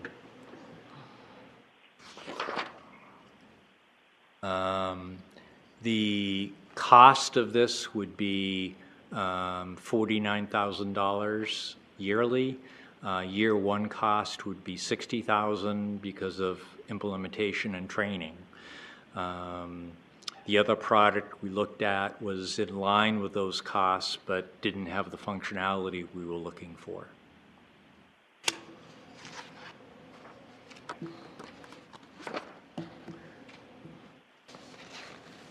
What my budget does not include replacing as many obsolete desktops as I'd like. We're going to be basically replacing 77 out of 2,723 desktops. We're not funding in this budget an increase of projection or Chromebook carts. More and more teachers who rely on projectors every single day of the week are asking for ceiling-mounted projectors, because ones that are wheeled around get broken too quickly, too easily. Ceiling-mounted projectors will last a long time, albeit they are more expensive, but they last. And we have very limited funds to resolve a problem with an existing projector. We basically don't have any funds to add technology to classrooms, whether that be a microscope or something to project things for students. And we're not funding any classroom phones for the elementary schools. We're partially looking to fund classroom phones for our middle schools. Moving forward, as I alluded to on a couple of these, we need to create an up-to-date technology plan. A technology plan used to be required by the state, and it used to be required for me to apply for E-rate funds, which are federal funds that we can apply for as a school district. So I'm human.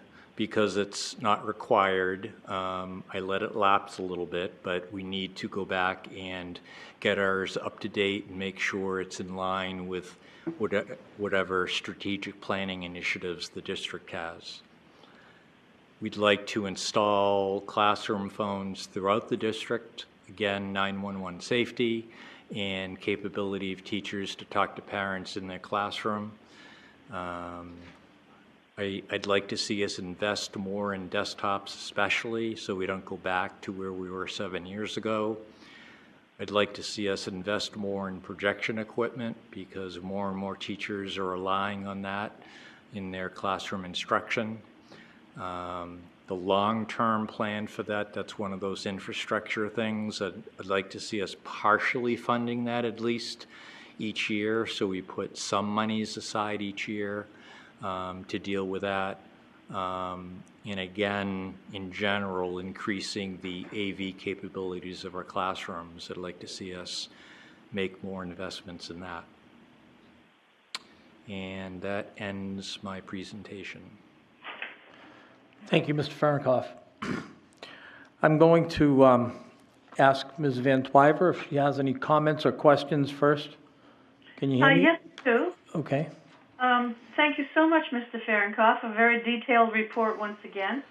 I do have a question about the extended police 911 feature that you were talking about. You mentioned that it went up to, when you dial 911, you went to Concord, and then you could tell what classroom it was and all that? Yes. Could you explain a little bit that? I mean, if a person has a phone, they can dial 911 right to our own police station, correct? No, that would actually go up to Concord. It goes up to Concord before it goes to a local municipality. The difference is if you dial 911 with our old phone system, all you're going to get is a phone call. So if the person making the phone call was somehow incapacitated, or God forbid was having a heart attack and was able to dial 911 but not speak, the person receiving that call in Concord would know what was going on, because they deal with that every day.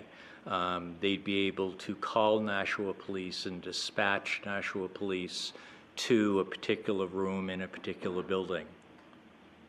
Does that make sense? Did that answer the question? Well, I'm still kind of confused. If I dial 911 from my house, doesn't it go directly to the Nashua Police Department? No, it does not. Oh, I never knew that. So then, okay. All right. The other question I had was on, oops, I hope I can find it now.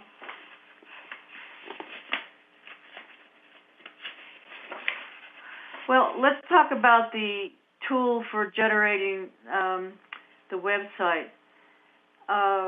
When we went through this process years ago, was Blackboard considered a competitor to do this? I don't remember that, and I worked with you on that. Yes, and in all honesty, I'm not sure. I mean, I could find out, but I don't know off the top of my head. I'm just wondering why. Well, you evidently have investigated it quite a bit and feel that it's a better tool than what we have right now. Yes, much better. And I can find out easily who we considered the last go-around, and I can send an email out. Well, don't spend too much time on it. I'm just surprised that... Take me 2 seconds. We're changing vendors, that's all. And I can't find my other question, so I will look for it while you go on to answer somebody else's question. Okay, thank you, Ms. Van Twyver. We'll circle back to you after other people. Ms. Raymond, then Ms. Timmons. Thank you, Mr. Fahrenkopf. This was incredibly detailed. And I liked some of your visual aids about how these things look, because I have no idea, so it was very helpful. Thank you. So I have a couple of Post-its that I made for myself. Regarding the Elm Street Middle School ASA to full year, does the current person want that increased time, or would you have to hire someone? No, they want that increased time. Okay, great. And you could talk to Ian Atwell. He's been a terrific asset at Elm Street already, but he would really love to be able to make that a full-time position. Okay. And then do you know how much the cost is to increase? Dan? It's about 15,000. Okay. Okay. And again, that would bring them in line with my other technicians. As I said, they work a lot less days during the year than my other people do. Okay, and then your other people have to fill in at Elm Street. Correct. Over the summer, and then when he comes back, I assume someone has to bring him up to speed? Correct. Okay, so, which takes them away from where they're supposed to be. Okay. So then on the Chromebooks, I know that we've gotten some generous donations in the past. I was just curious if there's any plan to bring parity to the 3 schools that have significantly fewer than the others. Really 4 if you count Maine Dunstable too. I have not been involved in any discussions about that. Okay. I think that decision would be driven more by curriculum. Okay. And then the last Post-it I had was regarding the Blackboard. So I think all of it sounds awesome, but I do have a couple questions. The first question was, would this save us any money on any of the other software we use? Like, for example, will parents still be able to use the new website to access like grades? And could they access the elementary school grades? And then are there any other like cost savings associated with it? So I guess it's 2 questions, cost savings and then access. Yep. I don't see that there'd be any cost savings. Okay. The software does have capabilities which at this point we didn't explore in detail to have some of that information as part of the website in terms of student performance. But our Aspen system does that as well, so that jury is still out, so to speak. I think we would have to explore in more depth how the information would go to the website and how it would present itself, and if we thought it was a distinct advantage to do that versus what we're doing today. So it's kind of a roundabout answer, but no, I don't see it saving us money anywhere. It's a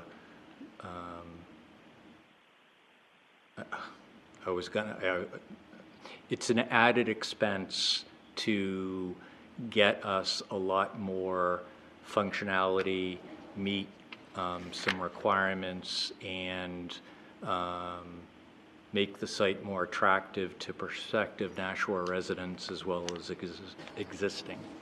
Okay, thank you. No, I agree. The current website is extremely unwieldy. So people have a hard time finding what they're looking for. So, thank you.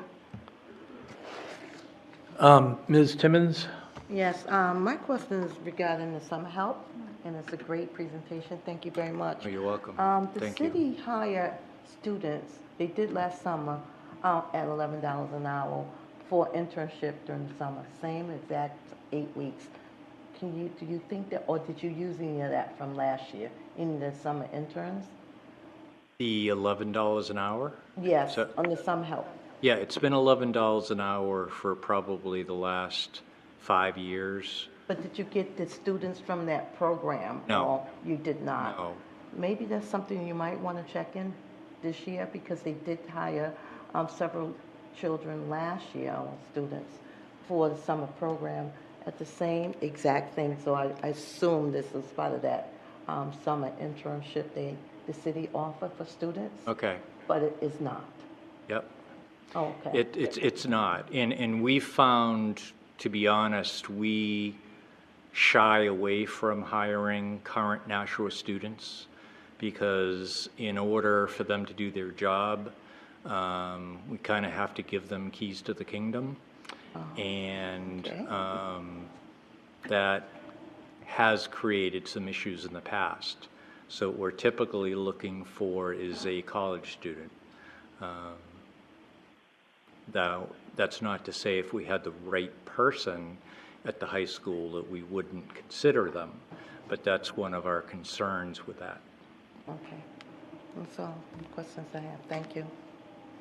Does anyone else have any? Ms. Porter? Hi, thank you. Can you explain what the summer help, what those people do? Well, when we interview them, we always tell them that it involves a lot of grunt work. Because typically we've got a lot of desktops to replace. And when we go to a particular school, we might be replacing a lab or desktops that are in a classroom. A lot of times what we're replacing is not obsolete. So that means that we get a desktop ready to be deployed. So we'll use software to put everything that, let's say, elementary schools need on that new desktop, bring it over to the elementary school where we're deploying it. Then we bring back those desktops, whether they're obsolete or not. If they're obsolete, we'll get rid of them. If not, we'll upgrade them. Maybe we'll upgrade them from 4 gigs of memory to 8 gigs of memory to get a couple more years out of them. So there's a lot of manual work that they do for us.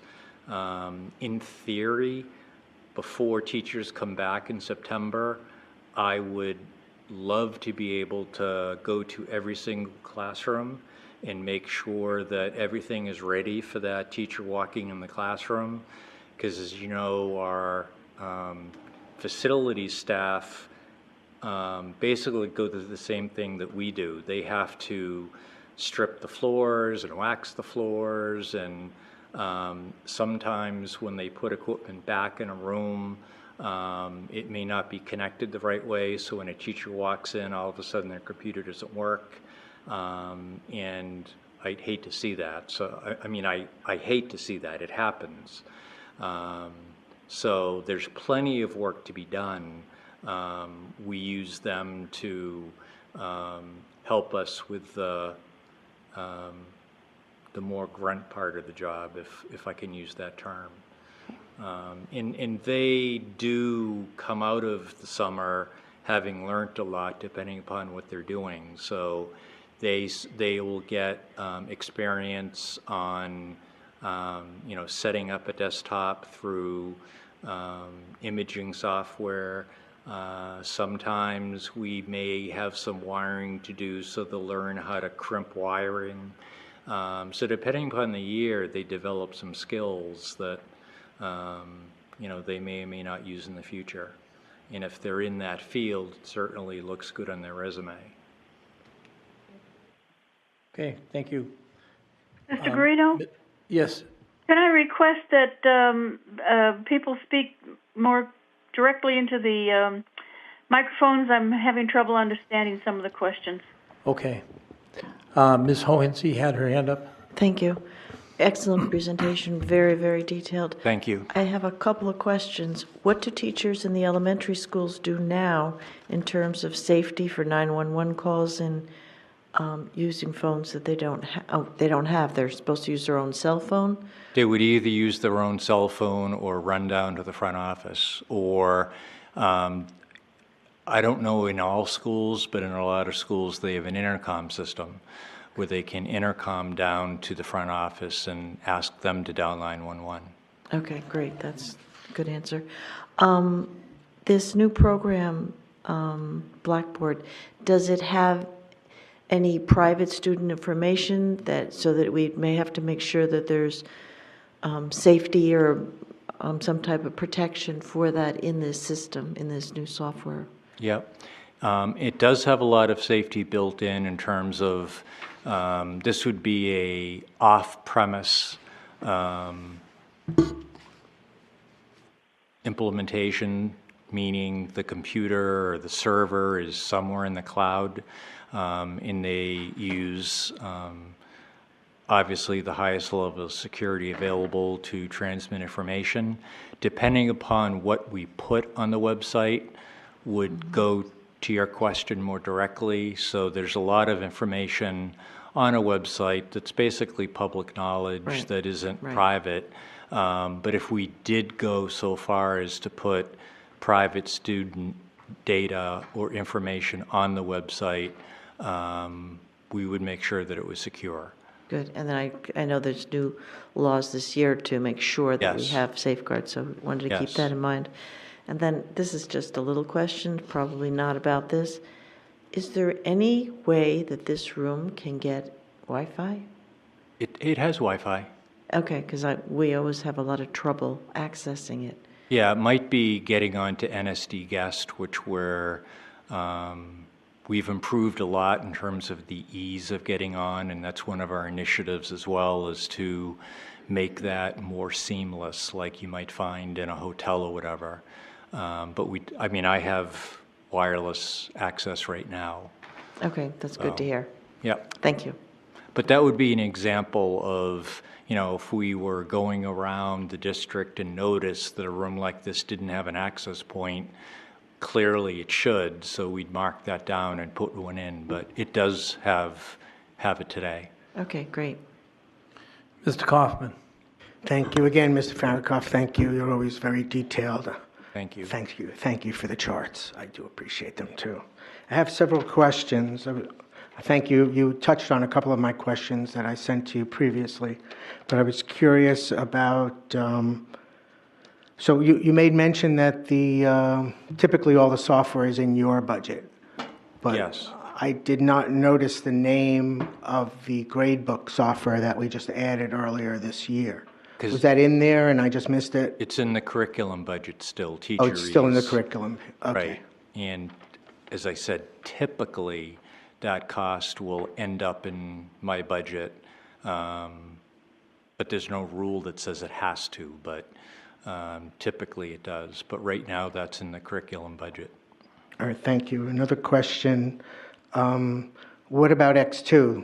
Its future we're keeping it for the foreseeable future? Is that the idea? Yes. The high schools invested quite heavily over the last few years in their competency initiative. Teacheries is simply a grade book, and it's a very good grade book, but it does maybe 10% of what Aspen does. It doesn't do scheduling, it doesn't do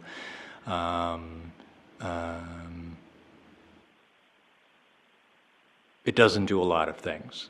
So there's no current plans to replace X2 or Aspen, as it's more appropriately called. Now, having said that, over the next 5 years, would we perhaps look into other products? Yes. I mean, we're always looking to deliver the best quality product to our stakeholders, but implementing a new student information system is no joke. It's a really big deal, a lot of work, a lot of coordination, a lot of different needs. And one of the reasons we chose Aspen way back when was because it was so customizable, and it had a very rich data dictionary that we knew would allow us to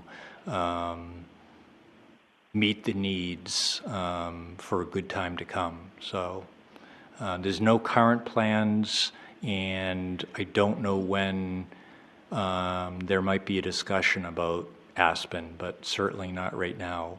And I wouldn't see that for, probably a few years at least. Okay, thank you, because that's an important question.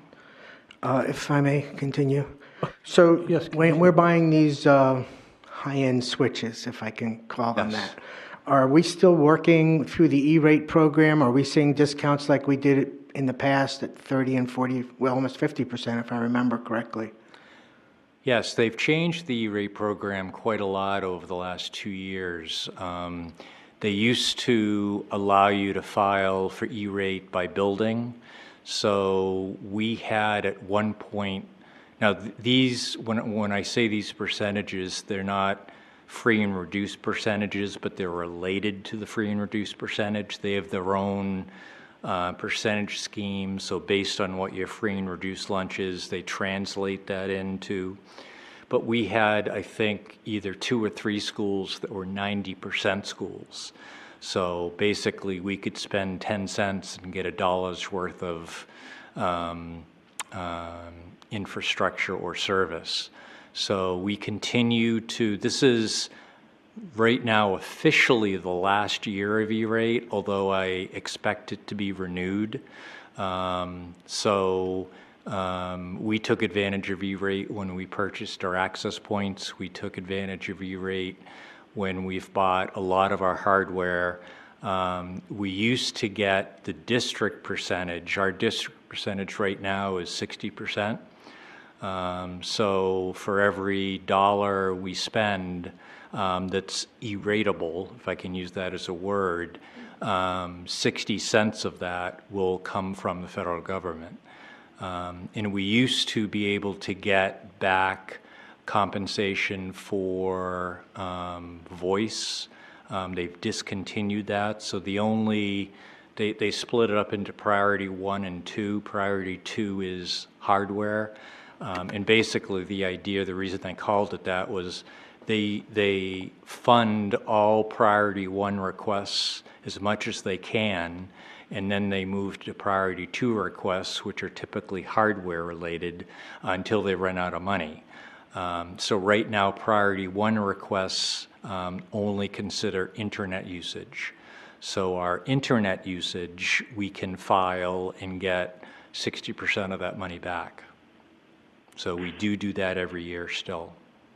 So the 3 ProLiant servers that you have with your storage network and the switches in between and the bandwidth upgrades we did over the last couple of years, that should hold you for that core stuff for a while? Yeah, I'm hoping that, I don't know, obviously this is one of the things we're going to take a real close look at, but I don't believe we have any major infrastructure needs for a while.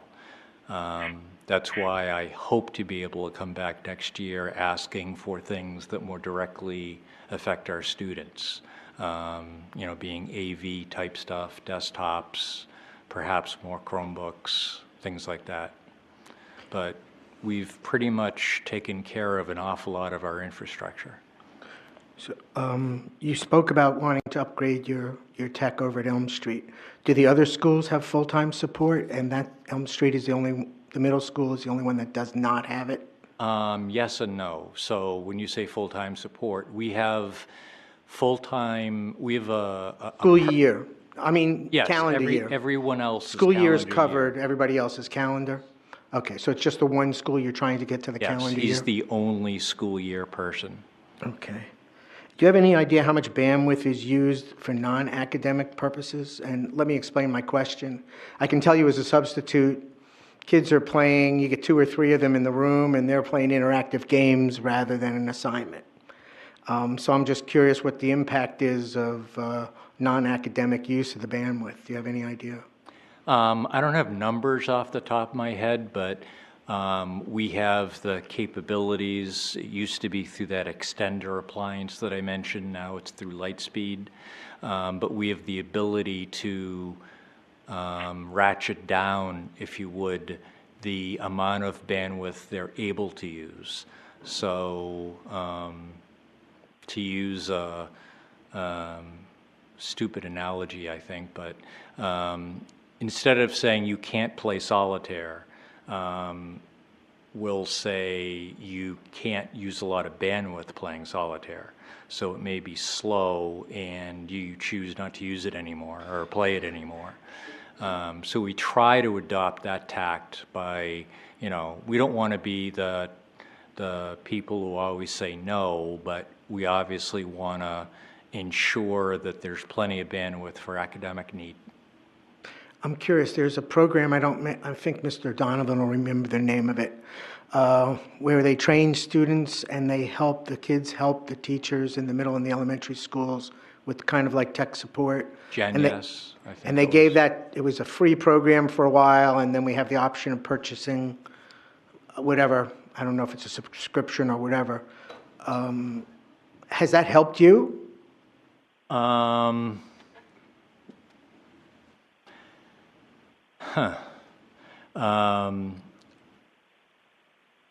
was out at the beginning of the school year for a little bit due to sickness, and I don't know how much the Gen Yes program was utilized throughout the school year. That's a very good question that I don't have a very good answer to, but I will pursue that to see how many schools actually throughout the year participated in that Gen Yes program.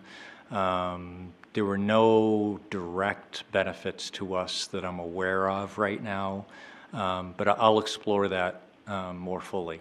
Yeah, I appreciate that, because if we're going to move from the freebie to the cost-based, if I remember correctly, it would be helpful to. Now, I don't doubt the kids' experience is great and valuable. I wouldn't discount that value to the district and to the students, but I was just curious what it meant to the ISD. If you can indulge me, I have a couple more questions. Sure, Mr. Coffin. Go ahead, but Ms. Van Twyver is waiting patiently. She has more. Go ahead. Thank you. So you answered this. Okay, about the website that you're looking to implement, I'm curious if, so I had asked the board to look at a web-based portal for the school board. So I'm curious if you think of the school board as a department, we have a ton of documents. Thank you for the Boolean search. That's both for text and PDF files, I would hope? Okay. Absolutely.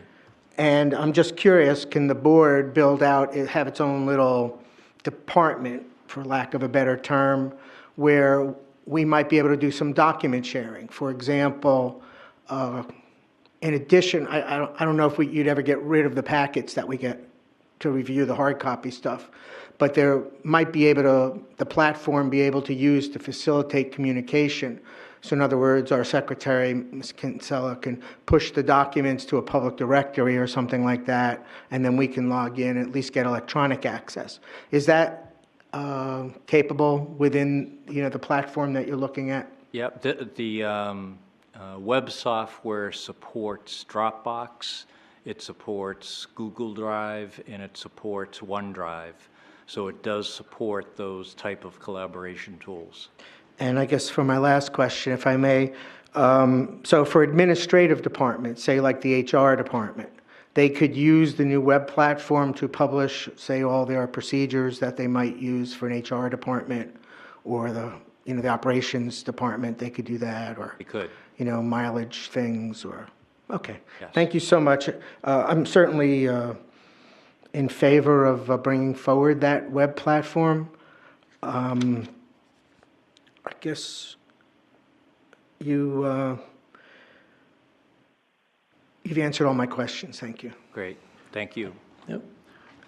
Ms. Van Twyver, did you find your question? Yes, I did. Thank you. I have two questions now. You gave me time enough to think about another one. Okay. My question was about the schools that don't have the telephones and the. Can you give? Is that the 1,000 number that you're looking to employ? How many classrooms don't have the telephones? None of the classrooms in the elementary schools have a telephone, absent, I believe, Amherst Street, for whatever reason, and don't quote me on that, please. And again, as I said, I believe all or most have an intercom system. Yeah. But if you say there's 20 to 25 classrooms per school at the elementary level, that times 11 would be the number, or 12 would be the number of rooms that we would want to pursue putting in a Cisco IP phone. The middle schools, as I said, we have 100 phones that, I don't think anyone wants to see sitting in the corner of a room. They're perfectly good classroom phones that we deployed. We just happened to end up with an extra 100, and it wasn't us, it was just the whole city. So my first thought was the middle school level, dividing that by 3 as opposed to 11 or 12 would give us some better numbers, better density of phones in the middle schools, although I don't believe that it would cover all of the middle school spaces where a phone could be utilized. And again, we would talk to the principals about that, and we haven't even decided if that's the way we're going. That would be just my suggestion at this point. Okay, the second thing is about the Blackboard software development for the website. Are this $49,450 yearly cost include the development of the web, or is that just a service charge for the year? That includes any kind of development support we needed, whether we wanted to change the look of something a little bit. It includes support if we don't know how to do something for some reason. There's a help desk that we can call and get over-the-phone help. So it's not just licensing, it's full-blown support. So you have somebody now that in your department that can do the development work? I'm not sure I'm clear on the question. We have a person that we would designate as the prime Blackboard developer, if you would, working with the Blackboard staff. But there would be a lot more than just that one person involved. But I have one person that would be a key person in the project. I'm not sure if I answered your question, but... Well, you sort of did. I think the person, the development work is going to be done by your group with assistance from the Blackboard people. Correct. Okay, that's what. And they will do some work on their own and show us how they did it, as an example. But they're philosophy, which I happen to agree with, is the best way to learn something is to do it. So wherever possible, they want us to do the work and them to help us do the work. Right. Well, I agree with that. And learn by doing. Sometimes it's painful, though. Okay, thank you. Okay, thank you, Ms. Van Twyver. I'm going to ask the members if anyone else has any last comment or question. If not, we're going to move on, and we're going to thank Mr. Fahrenkopf very much for his presentation, and we're going to move on to the curriculum portion of the meeting. All right, thank you all very much. Okay, thank you. Are we going to abide by the 2-hour rule of having to extend? Well, I think it's up to the members. If I'd like to get the curriculum in, we could extend another 30 minutes if we need it. Okay. We'll be quick. Yes, Ms. Raymond. I have two things on that. One is we excluded budget from that policy, so the policy is 2 hours and an hour and a half, but not budget. So we don't need to vote Oh, okay. to keep going. Okay. And everyone's settled, so never mind about the other thing. Okay. I was wondering if we could have like a 3-minute recess. Sure, we can have a couple of minutes recess if people need to. Super quick, and I apologize to Sure, everyone. no, but no problem. Yep. My feet are While falling they asleep. set up, sure.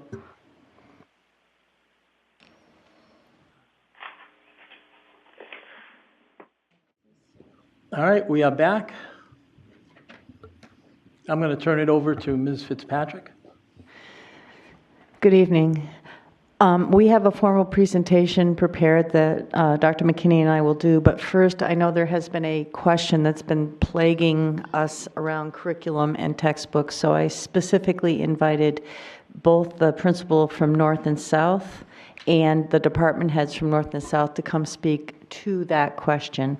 So could I invite the department heads up, and if the principals have anything to add, I'm more than happy to hear from you.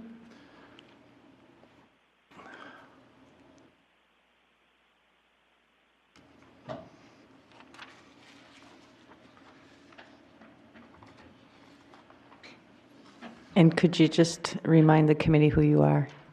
Thank you. Thank you. My name's Jane Wing. I'm the head teacher for World Languages at Nashua High South. Hi, I'm Leslie Anton. I'm the head teacher for World Languages at Nashua North. So, I guess there have been some concerns raised by a letter that was written about materials used by the world language teachers in the district.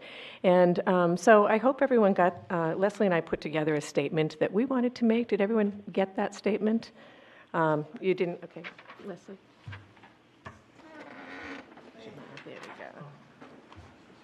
Just explaining a little bit about the way we do teach. The letter, I've had a chance to read the letter myself, and I feel it was a little misleading. And thank you. We don't use textbooks in our world language classrooms anymore. I've been in the Nashua School District since 1993, and in 1999, we did adopt textbooks for all of the world language programs that we had, and we have not had any new textbooks since then. We had been told that we would be getting them on a regular basis every few years, and at this point, those textbooks are so obsolete. They're copyright 2000. We do not use them. So I know the impression left by the letter was that we're using 20-year-old textbooks in our classrooms. We are not. As a matter of fact, I would love someone's permission to throw them away and just get them out of our storage space where they collect dust more than anything else. And we do allow students, if someone asks for a book in a classroom, there are dictionaries in the back of the books, but they're not very useful because they have a lot of vocabulary that is no longer relevant. And so we rely more on online resources, digital resources to teach our kids. And I have to say I'm really proud of our world language teachers. Their creativity, the things they come up with, I think it's very engaging. But I also think if you look at our statement, just the way we teach world language has changed so much over the years. A book really isn't the way we want to do it because Culturally, things change very quickly. Language changes very quickly. Vocabulary changes very quickly. The textbooks we do have, if we wanted to use them, have French francs in them, for example. They don't have euros. They have VCRs. They have. We're not going to use those textbooks, and by the time another 10 years goes by, if we bought a textbook today, that one would be obsolete as well. So what we would benefit from would be more technology, more digital resources in our classrooms so that we can just stay relevant. I've been teaching since 1978, and when I first became a teacher of world language, I taught a lot of grammar because the focus was on getting kids to be able to read and write in a language, and it was almost completely writing that I remember being taught and being taught to teach. But it's so much more fun now because we're talking about communication. We have the kids experiencing real life tasks. What would they use a second language for if they were to travel? They'd be wanting to access information. They'd be wanting to ask for directions. They'd be wanting to be able to read a menu. They'd be wanting to be able to tell what the weather was going to be like. They'd be wanting to be able to take a train someplace. That's the type of thing that we teach them about. And so there are all kinds of resources out there on the internet for free, others via subscription that we use every day in our classrooms to be able to let kids accomplish these tasks and to be able to teach them about these things using just real-world resources. So if you look on the back of the statement that we provided to you, you'll see Leslie and I just put our heads together and talked about the different things that we could use. If we adopted a textbook series for every world language classroom that we have, every world language course that we teach, we'd be talking hundreds of thousands of dollars. And we don't need that. We need technology, we need equipment, and we need subscriptions to be able to give teachers the resources they need to provide the best world language education that they can. Leslie? I'm pretty sure Jane just covered the entire statement and all of the information. So, yeah. I did look at some digital, just to see what it would cost these days to get a digital book for kids, because you can't just get a book anymore. You can get a soft cover book or a hardcover book, but it's always going to come with a digital license to allow you access to all of the ancillary materials that we use to teach kids. And the prices were amazing, $120 per student if you want to get a hardcover book with a digital license. So now you have your hardcover books, but you're going to have to maintain that digital license every year per student for another $45 a year.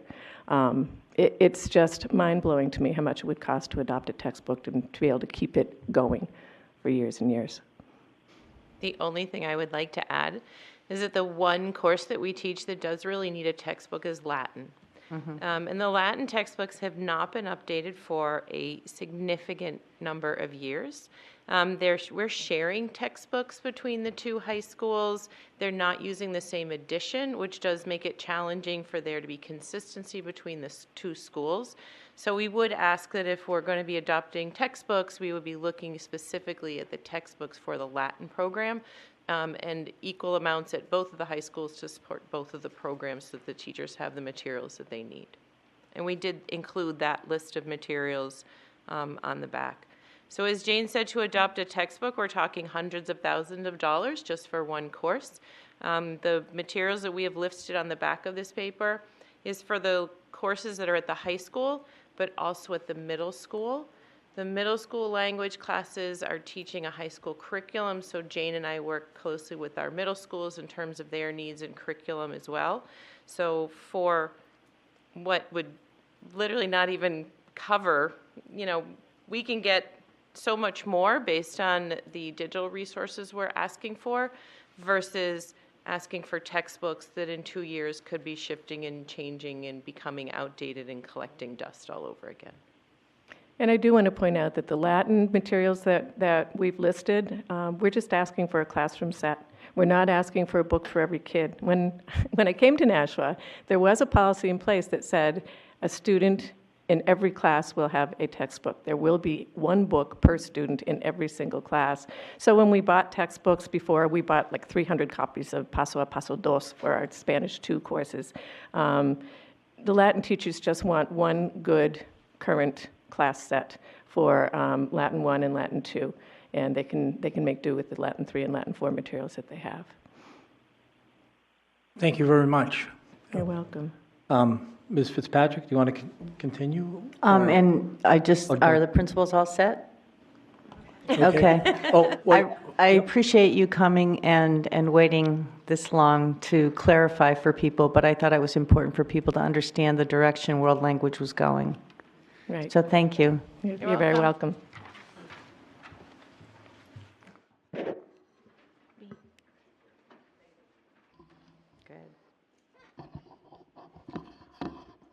Thank you and good evening. I'm Garth McKinney, Assistant Superintendent for Elementary Ed, and I'm here with Donna to present the curriculum budget for FY20.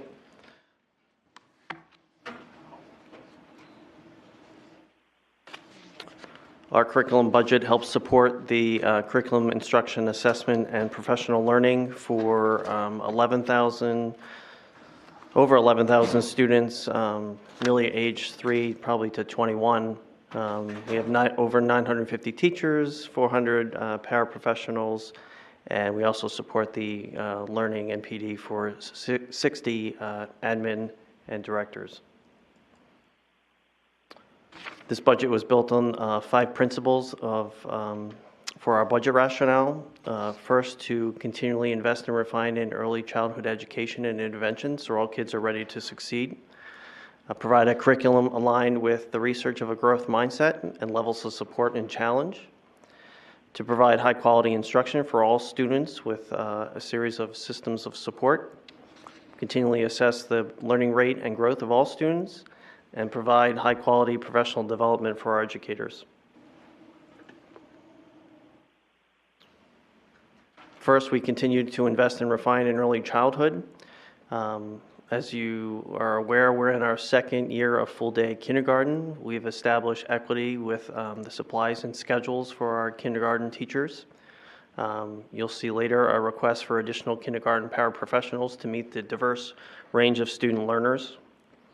This past year, coming into this year, we implemented a screening tool, which we used the results to help organize balanced classes and then begin instruction, intervention, and enrichment for our young students.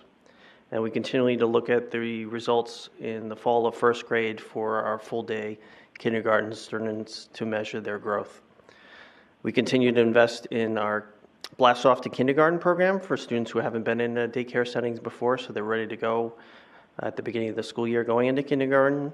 We have a Title I preschool program that services about 40 or 50 students at our Title I schools.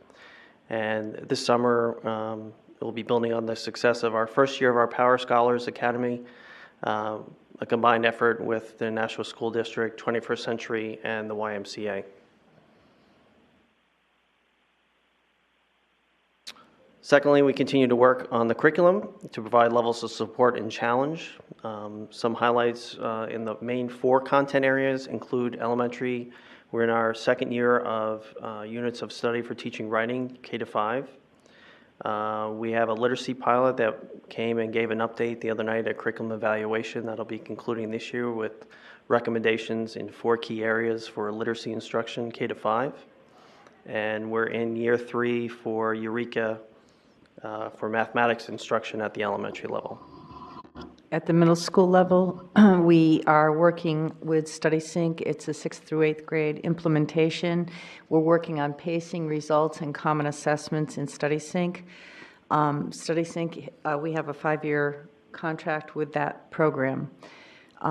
In math, we're refining Eureka, and particularly in 6th and 7th grade, teachers are working with it more than they have, and now the kids that are coming up into middle school have had more exposure to it at elementary, and anecdotally we're seeing the teachers saying the students really have a much greater grasp of math than they have previously.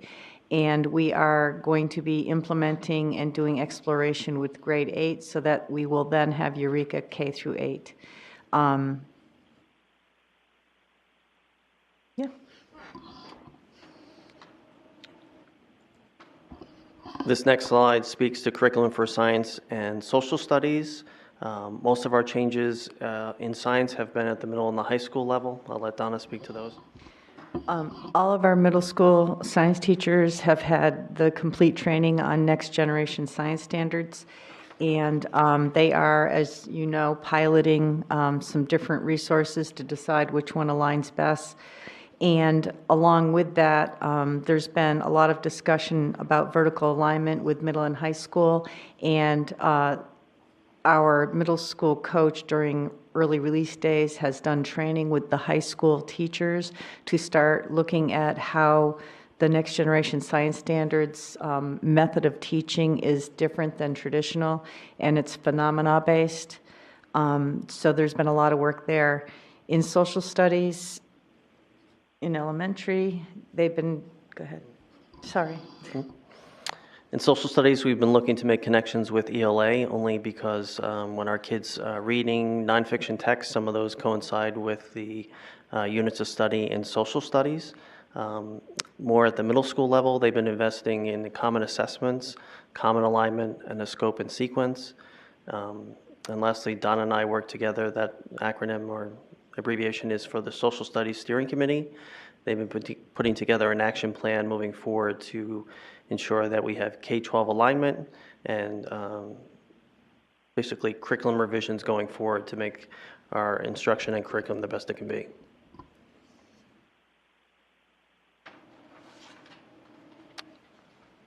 We continue to refine and provide high-quality instruction for all students with a system of support. All our students receive Tier 1 instruction. We've talked about that before. We continue to outline and define RTI, a response to intervention or instruction, and we're continuing to work with our K-8 curriculum team around providing PD and materials for students who need intervention, additional instruction, or additional time to master grade level content. We continually assess both the learning rate and growth of our students. And we have a district leadership team. They've completed those following bullet items of an assessment inventory, data collection, and work closely with our steering committees on benchmarks for success. Excuse me, and the report card committee has been meeting and working on standards-based grading, which you know has been part of elementary for quite some time. And we are going to be piloting a new assessment, competency-based learning at the middle school. There's a lot of interest in that, particularly in 6th grade. What has happened recently is that because students are coming in from standards-based grading at elementary school, we're getting feedback from parents and students that they don't really understand the middle school grading. And when you look at the alignment, elementary school has standards, high school has competencies, middle school is the only one that's not aligned with the rest. And as I spoke about earlier, we continue to work with our steering committees to ensure K-12 alignment, make sure we're covering all the standards. We implement an assessment plan. We're working on designing common assessments and data gathering and analysis. And this year we're looking more into the free assessments that are available from the state, which give teachers and students quick information back about student progress through their benchmark and interim assessments. The curriculum office also works to provide high-quality professional development for all its educators. We're guided by our PDMP, our Professional Development Master Plan, and the committee, a joint committee with representatives from the teachers union and administration. We meet 3 to 4 times a year. A subcommittee of that is our TDEC committee, which works to refine the tools of our observation and evaluation process. We have 2 wonderful peer coaches and a number of mentors that help support teachers throughout the year, both beginning teachers with less than 5 years experience, educators with more than 5 years experience, and all those educators that are here on an alt plan who are working to obtain their certification. A focus this past summer into this year is high quality training for all the administrators who are evaluating teachers to make sure we're being consistent and understand the process, and they're getting coaching in terms of observations, mini observations, and giving positive feedback to teachers. And all the other pieces to professional development include memberships to organizations, going to conferences, our big summer institutes for both new teacher orientation, the Summer Admin Institute, providing PD during our district early release and in-service days. And beginning, I believe this year, we'll have a new on-site graduate leadership cohort, 30 teachers from the Nashua School District that'll be going on to get advanced degrees either in their master's or their CAGs.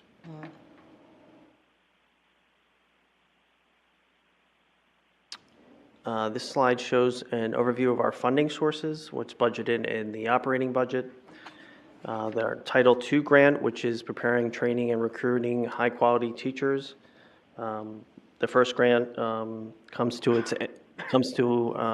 close in the end of September, and then the 18-19 grant comes the end of August, and then typically around the end of June we hear about our allocation for the upcoming year. This year, there's a Title IV-A grant, which we are working on the needs assessment to submit the grant. Student support and academic enrichment. There is a specified percentage that has to be spent in certain areas, and then it allows us to take some of that money and spend it in areas of need based on our needs assessment. 20% must be spent on some kind of technology to increase academic programming. So, for example, the world language departments maybe could get 2 Chrome cards, maybe, and that would help them with their digital resources. 20% has to be spent on enrichment, so for example, the arts, and 20% has to be spent on social emotional learning, which is a big push at the state level as well. And we anticipate a portion of that money, probably more than the 20% that is required, will go to professional development for our staff around social emotional learning.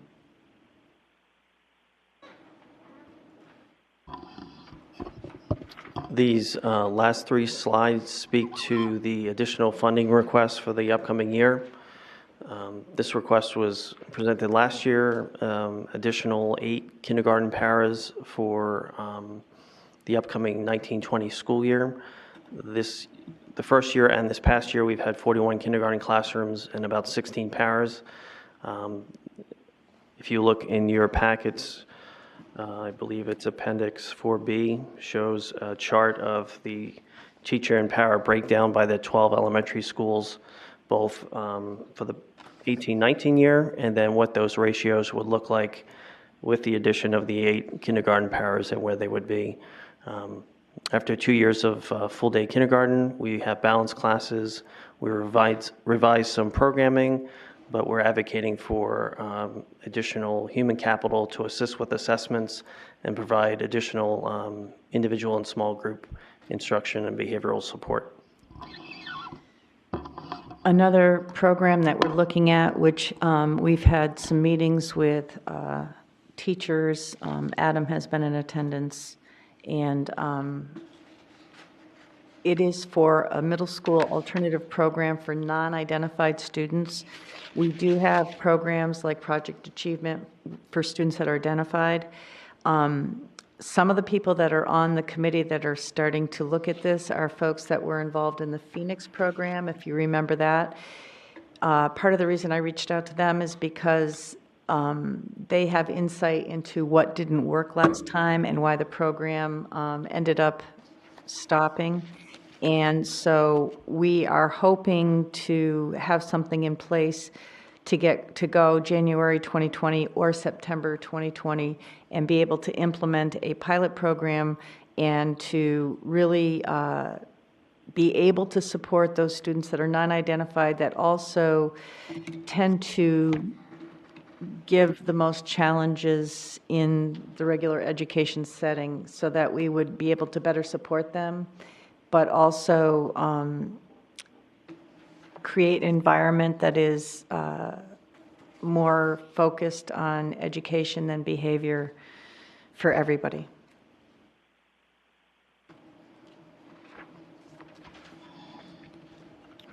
Our last slide is in regards to frontline professional learning management.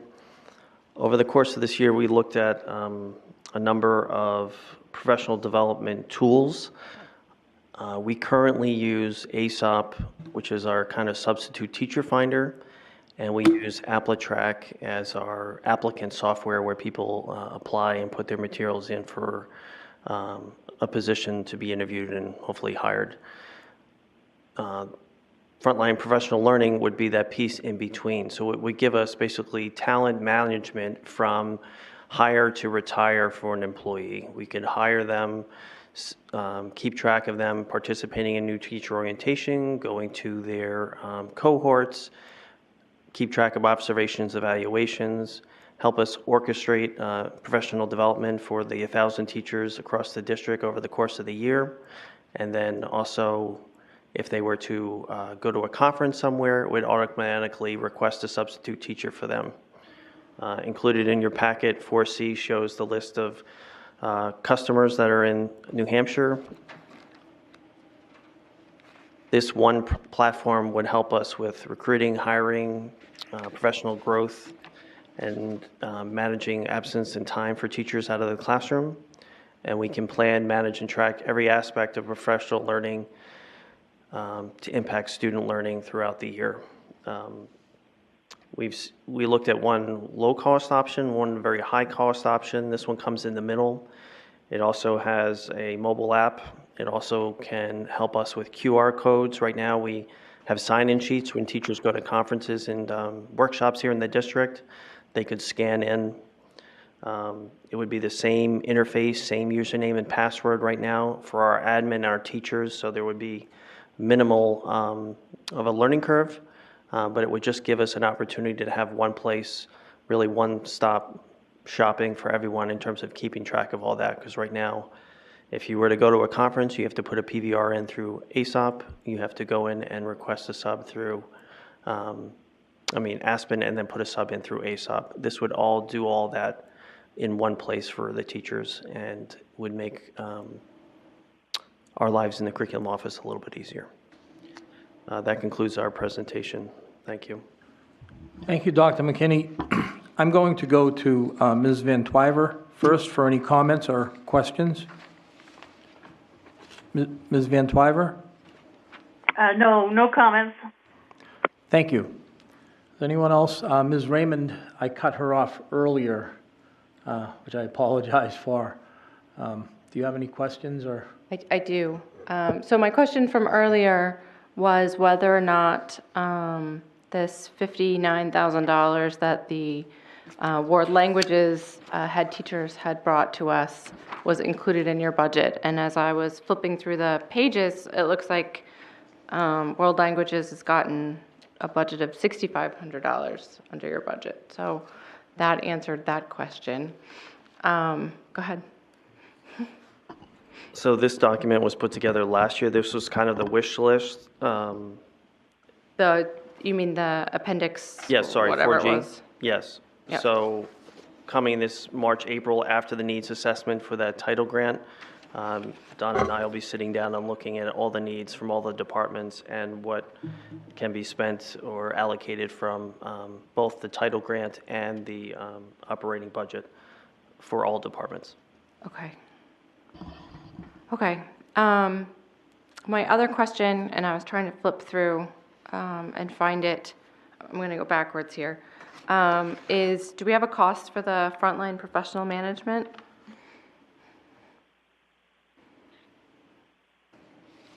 I believe the net of that is about 21.4 because we'd be getting rid of an existing software and adding that.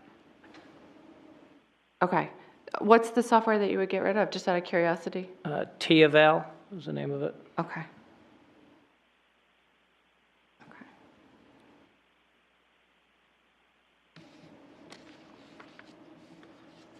Okay. Hold on, just bear with me. Mr. Chair, can I add one comment? Yeah. I'm sorry. I just want to add the decision to go to Frontline was a collaborative decision, not just from curriculum, but Dan was in the meeting, Dana from HR, Rick Fahrenkoff from technology. This was a joint decision in terms of streamlining both cost and efficiency. Okay. And that 21 is to buy the software, or is it like a subscription price? Like, is it an ongoing cost? I do believe that is the case. It's like adding that one component from a list of ones they provide. So we have 2 right now out of, I think, 5 or 6, so this would be the 3rd that would work in conjunction with those 2. Okay. All right. Thank you. And then, I'm skipping around here. I have a question under your slide on assessment. You wanted to pilot standards-based grading or competency-based grading at the middle school. At what point do we need to do a motion at the board level in order to like get that started? Like, would that go through curriculum committee and then to us? Is that? Yes, we'd like to bring information to a curriculum and evaluation committee meeting. Okay. I'll just wait then. And then under curriculum, I'm going backwards. I didn't see anything about play-based kindergarten. Are there any costs associated with our development and movement towards that curriculum? I know you're going to update us on the actual curriculum at curriculum, I don't know, in like a month or 2. But are there any costs associated for next year? So right now, our pre-K team, which includes Cynthia Prue from Title I and Chelsea Gillis from the Nashua Education Early Childhood Program, are meeting with me this week. And our goal is to have a Early Childhood Summit this summer as an institute of PD for teachers to go over both pre-K and kindergarten, as well as the play-based piece, which it would be a joint activity between Title I and Title II funds to provide professional development for teachers over the summer. Okay, so not to the operating budget. Great, thank you. Thank you. Is anyone else? Ms. Porter? Okay, I have a couple of questions. On your Appendix 4D, for books for fiscal year 19, it says Eureka student materials, K-8, and OGAP facilitator materials. How much money are we spending on OGAP? Are we still, is that coming up, or is that the money? We spent, so that was $250. That is just for one of the curriculum team members to be able to train other teachers. Okay, so it's not an ongoing, it's not a big thing. So is there something in for the, is that for the budget we're working on now, you're asking, or is that? That'll be in the books line as well. Okay. The larger cost is printing the Eureka materials. That's about $67,000. Yeah. Yes. Okay. Okay, so it's just a facility. I'm just trying to understand, because the OGAP doesn't have a lot of books, as I recall. They had a fractions book, I remember, that we got when we took that training. I'm just trying to understand what book this is. The binder itself, for teachers, we reproduce. This is Okay. the materials for someone like Krista Burrell, the math coach, to be Okay. training new teachers when they come in the district. Okay, all right. And on the part where you're asking for more paras, and it says assist with assessments, and it's got BAS on there, or it's on page 6.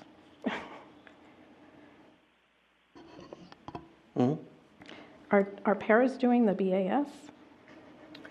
They assist with supervision while the teachers are doing the Okay, BAS. so that's different. So they're supervising, so teachers can do that, because you have to be a teacher to administer that test. Yes, I am Okay, I just speaking wanted- to a former teacher, so Okay, that I is just correct. wanted to be Yes. sure, because I wasn't sure the way that was written.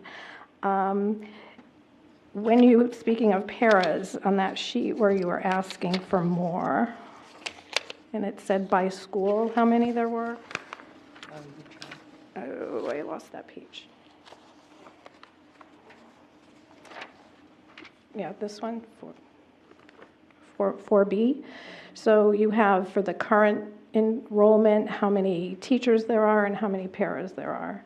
And then for the 2019-2020 school year with additional, you have 2 paras at each school listed. So even though some of the schools, like Fairgrounds, has 5 classes with 2 paras, and Amherst Street has 3 classes with 2 paras. So are you doing this just to give 2 paras in every school, or is it going to be more based on how many students and classes there are? This list was built based on the request from the building principals. Some have other paras that cover from other areas. Some title schools have other interventions that they deploy to kindergarten. So those were mainly built on the request from principals themselves. So if we were to hire other paras for kindergarten, would they go, like, so we don't know yet where they would go? I'm just thinking that at a school, like at Fairgrounds and Ledge, who have 5 classrooms, they should perhaps get more paras than a smaller. Oh, beyond this, yes, absolutely. Okay. This was just showing the difference between adding those 8 and trying to even them out, because originally it was trying to get to equity would be 0.5 coverage for every 2 kindergartens, I think it is. Okay. And this was an attempt to get a little closer to that. Okay, I know, it's a work in progress, I know. In a perfect world, every kindergarten would have a para. On the frontline learning management, on the bottom bullet, the last bullet, says tracking every aspect of the professional learning process. Does that mean your binder would go on there? We've been piloting online binders. Really, right now, it's the educator's responsibility to keep track of their binder and their hours. Yep. But there are a number of teachers who come to us in that 11th hour when they're getting the recertification. Can you tell me all the courses I went to? This would be able to give them that. Because we used to do that when we did just hours. You used to be able to log on and see everything Yes. that you'd attended. So we're going back to something like that. That program, whatever it was, is held in high regard. I've heard stories of that. So this would, It was awesome. You could see everything you ever did. NanWeb, yes. NanWeb. Yes, everybody just take a moment, NanWeb. So for paras, if they went to workshops in here, we can print them and you went to X number of workshops. For teachers, the same thing. For us, the day after professional development, we could see all the teachers who went to workshops, all the ones that called out sick. Any given day, we'd be able to see and keep track of the talent in the district. Okay, because we're not, because we're not tracking hours anymore. No, But ma'am. So you're just tracking what you attended. Yes, Okay. we're having more and more compliance type trainings that everyone has to go to, like safety training, like some of those safety things. So being able to track and make sure all of them, as opposed to going through the 20 to 30 sign-in sheets and comparing them to staff directories, Yeah. is a little challenging. This would help us out a lot. In fact, we're now looking at to see if we could actually work with the technology in our badges to allow people to badge in and out so that we know they attended, because 1,500 people coming and going is a lot to manage on paper. That's a lot of people to get to sign it. Okay, sounds good. Thank you. Does anyone else have any? Excuse me. Does anyone else have any? Mr. Kaufman? Thank you. On the bottom of our page 5, the funding sources, Ms. Fitzpatrick, you went through 60% of the 100% allocations. Could you share with us the rest of it? Yes, I did, and we won't know what the other 40% is until after we've looked at the needs assessment and decide where the money would best be allocated, because the state will have something to say. If we said we want to spend 40% on the cafeterias, the state would say, yes, no, you can't do that. So we definitely have been told by the state 20, 20, 20. The other 40 is flexible based on our needs assessment. Okay, I didn't realize. I just thought you forgot to give us the other 2. And also on the front line, professional learning, you said something, we have 2 modules and now we're adding a 3rd module. What are the other 2 modules you have? So AppleTrack is how basically everybody applies to the district to become an employee. So that's 1. And then 2, when you are an employee and you're leaving the classroom, you would apply for a substitute and get your time off through ASOP. So Frontline Learning Management works with these 2 in conjunction. It's all the same company. It's the same company, same Okay. platform. Well, that's what I got confused, because when I subbed in Merrimack, they use ASOP, and you log into the Frontline website. So we're adding a third module to that company's software offering. Is that essentially what you're doing? That's correct. Now, is that hosted locally, or is that an online? I think ASOP is a web-based application. ASOP is definitely web-based. I believe AppleTrack is too. Okay. So, Mr. Donovan, you said that was an incremental 21,000 plus to pick up this? Yes, other- 21.4, yes. And it's in this budget. Okay, and one last question about the Eureka, that 60-odd thousand. That's still being outsourced. We're not beating up our copy machines, right? Okay, thank you. Is anyone else? Ms. Hohensee. Thank you. Thank you for the presentation. On page 6, the additional funding request for the alternative program, is there an additional cost, and is it in the budget? Is there space, and which middle school, or is it going to be all three? Initially for the pilot, we're looking for a space that we can fit, and the committee hasn't determined the best spot, but this would be a pilot that hopefully could be expanded into all three middle schools. And there is a cost associated in terms of the adult to student ratio would be different. And assuming that we use a current space, there may need to be some work that needs to be done in terms of minor construction. I'm not talking about building a whole new room or anything like that. But so we did put a marker in the budget, and then the committee has been meeting and talking and didn't feel like we could have everything in place for September. So we're hoping for next January, and if not next January, then the following September, to have a program in place to pilot. Okay, thank you. That's very, very good. I was thinking about this play-based learning. Is there going to be a realignment if you're going to play-based from what you're doing now as with the other grades? Is kindergarten under play-based going to cover the same material, or is it a little bit different? Or is that something that you're going to figure out over the summer summit? So our teachers have gone to 2 professional developments this year regarding play-based. Okay.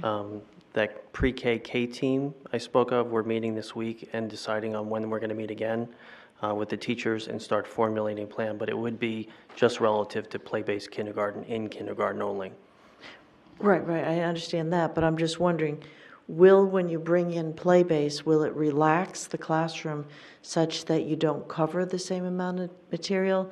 So it will change what the priorities are for a kindergarten program, or are you going to include, say, all the competencies or however you define it for kindergarten in this new play-based curriculum?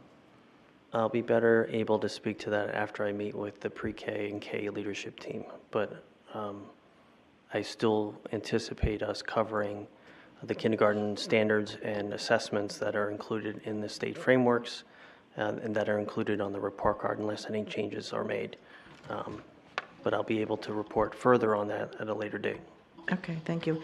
And then the last question is about this competency-based learning. You're going to bring that to curriculum and then the board. But I believe a year and a half ago, the fall of 2017, there was a motion that you can look up. We did. Okay, are you going to bring that to the committee, the report of where the evidence is that competency-based grading has improved learning in the high school, so that we would consider bringing it into middle school? Because that was the prerequisite of that vote, that report or evidence we brought to the board before we approved an expansion of the program into the middle school. We did find one motion. If you're familiar with the motion, it sounds like you are. If you could forward that to my attention, I'd appreciate it. Okay, I'll look it up. There's a motion page. You can search on competency-based grading and it should pop up, but I'll try to send it to you. That's it, thank you. Okay, thank you. Are there any other questions or comments for Dr. McKinney and Ms. Fitzpatrick? I see none. I want to thank Dr. McKinney and Ms. Fitzpatrick for their presentation. Is there anyone in the audience who would like to say a few words before we adjourn? Adam Marcoux.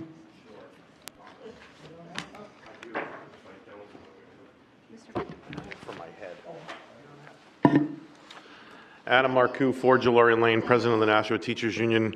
I know it's late, so I'll be quick. On the Chromebooks, I had messages from my colleagues to make sure that you understand that not all of those Chromebooks listed on that list were Nashua School District purchases. We all know about Birch Hill's donations, but some of those also came from the tireless effort of harassing our family and friends for donations for Donors Choose, including there's 25 at Charlotte with my name on them from Donors Choose, and that's in similar places across the district. So I just wanted to make sure that people are aware of that. And in regards to the stipends for the athletics, that is negotiated through the teacher's contract, and it hasn't been addressed in several iterations because at one point they took all the money that we could do for the step schedule or stipends and put it into one pool. And if you took $10,000 out of that pool for this, that was less for the step schedule. And with less than 30%, or I think she said it's up a little bit, over 30% of our teachers in that coaching pool, it's hard to not put it on the salary schedule and rob Peter to pay Paul. And then don't forget we have the academic clubs and other stipends that would also have to be addressed for music and chorus and band and class advisors in clubs, etc. So it's definitely something that we should discuss moving into the next round of negotiations, which are closer than you think. Thank you. Thank you. I want to thank Mr. Donovan for sitting in and answering questions, and also Dr. Mosley for being here with us. Did you have your hand up, Mr. Kaufman? Move to adjourn. Okay. Move to adjourn. Second. Second. On the motion to adjourn, Mr. Kaufman? Yes. Ms. Raymond? Yes. Ms. Timmons? Yes. Ms. Van Twyver? Yes. Ms. Hohensee? Yes. Mr. Guarino votes yes. Ms. Porter? Yes. We are adjourned at 9:32 p.m. Thanks.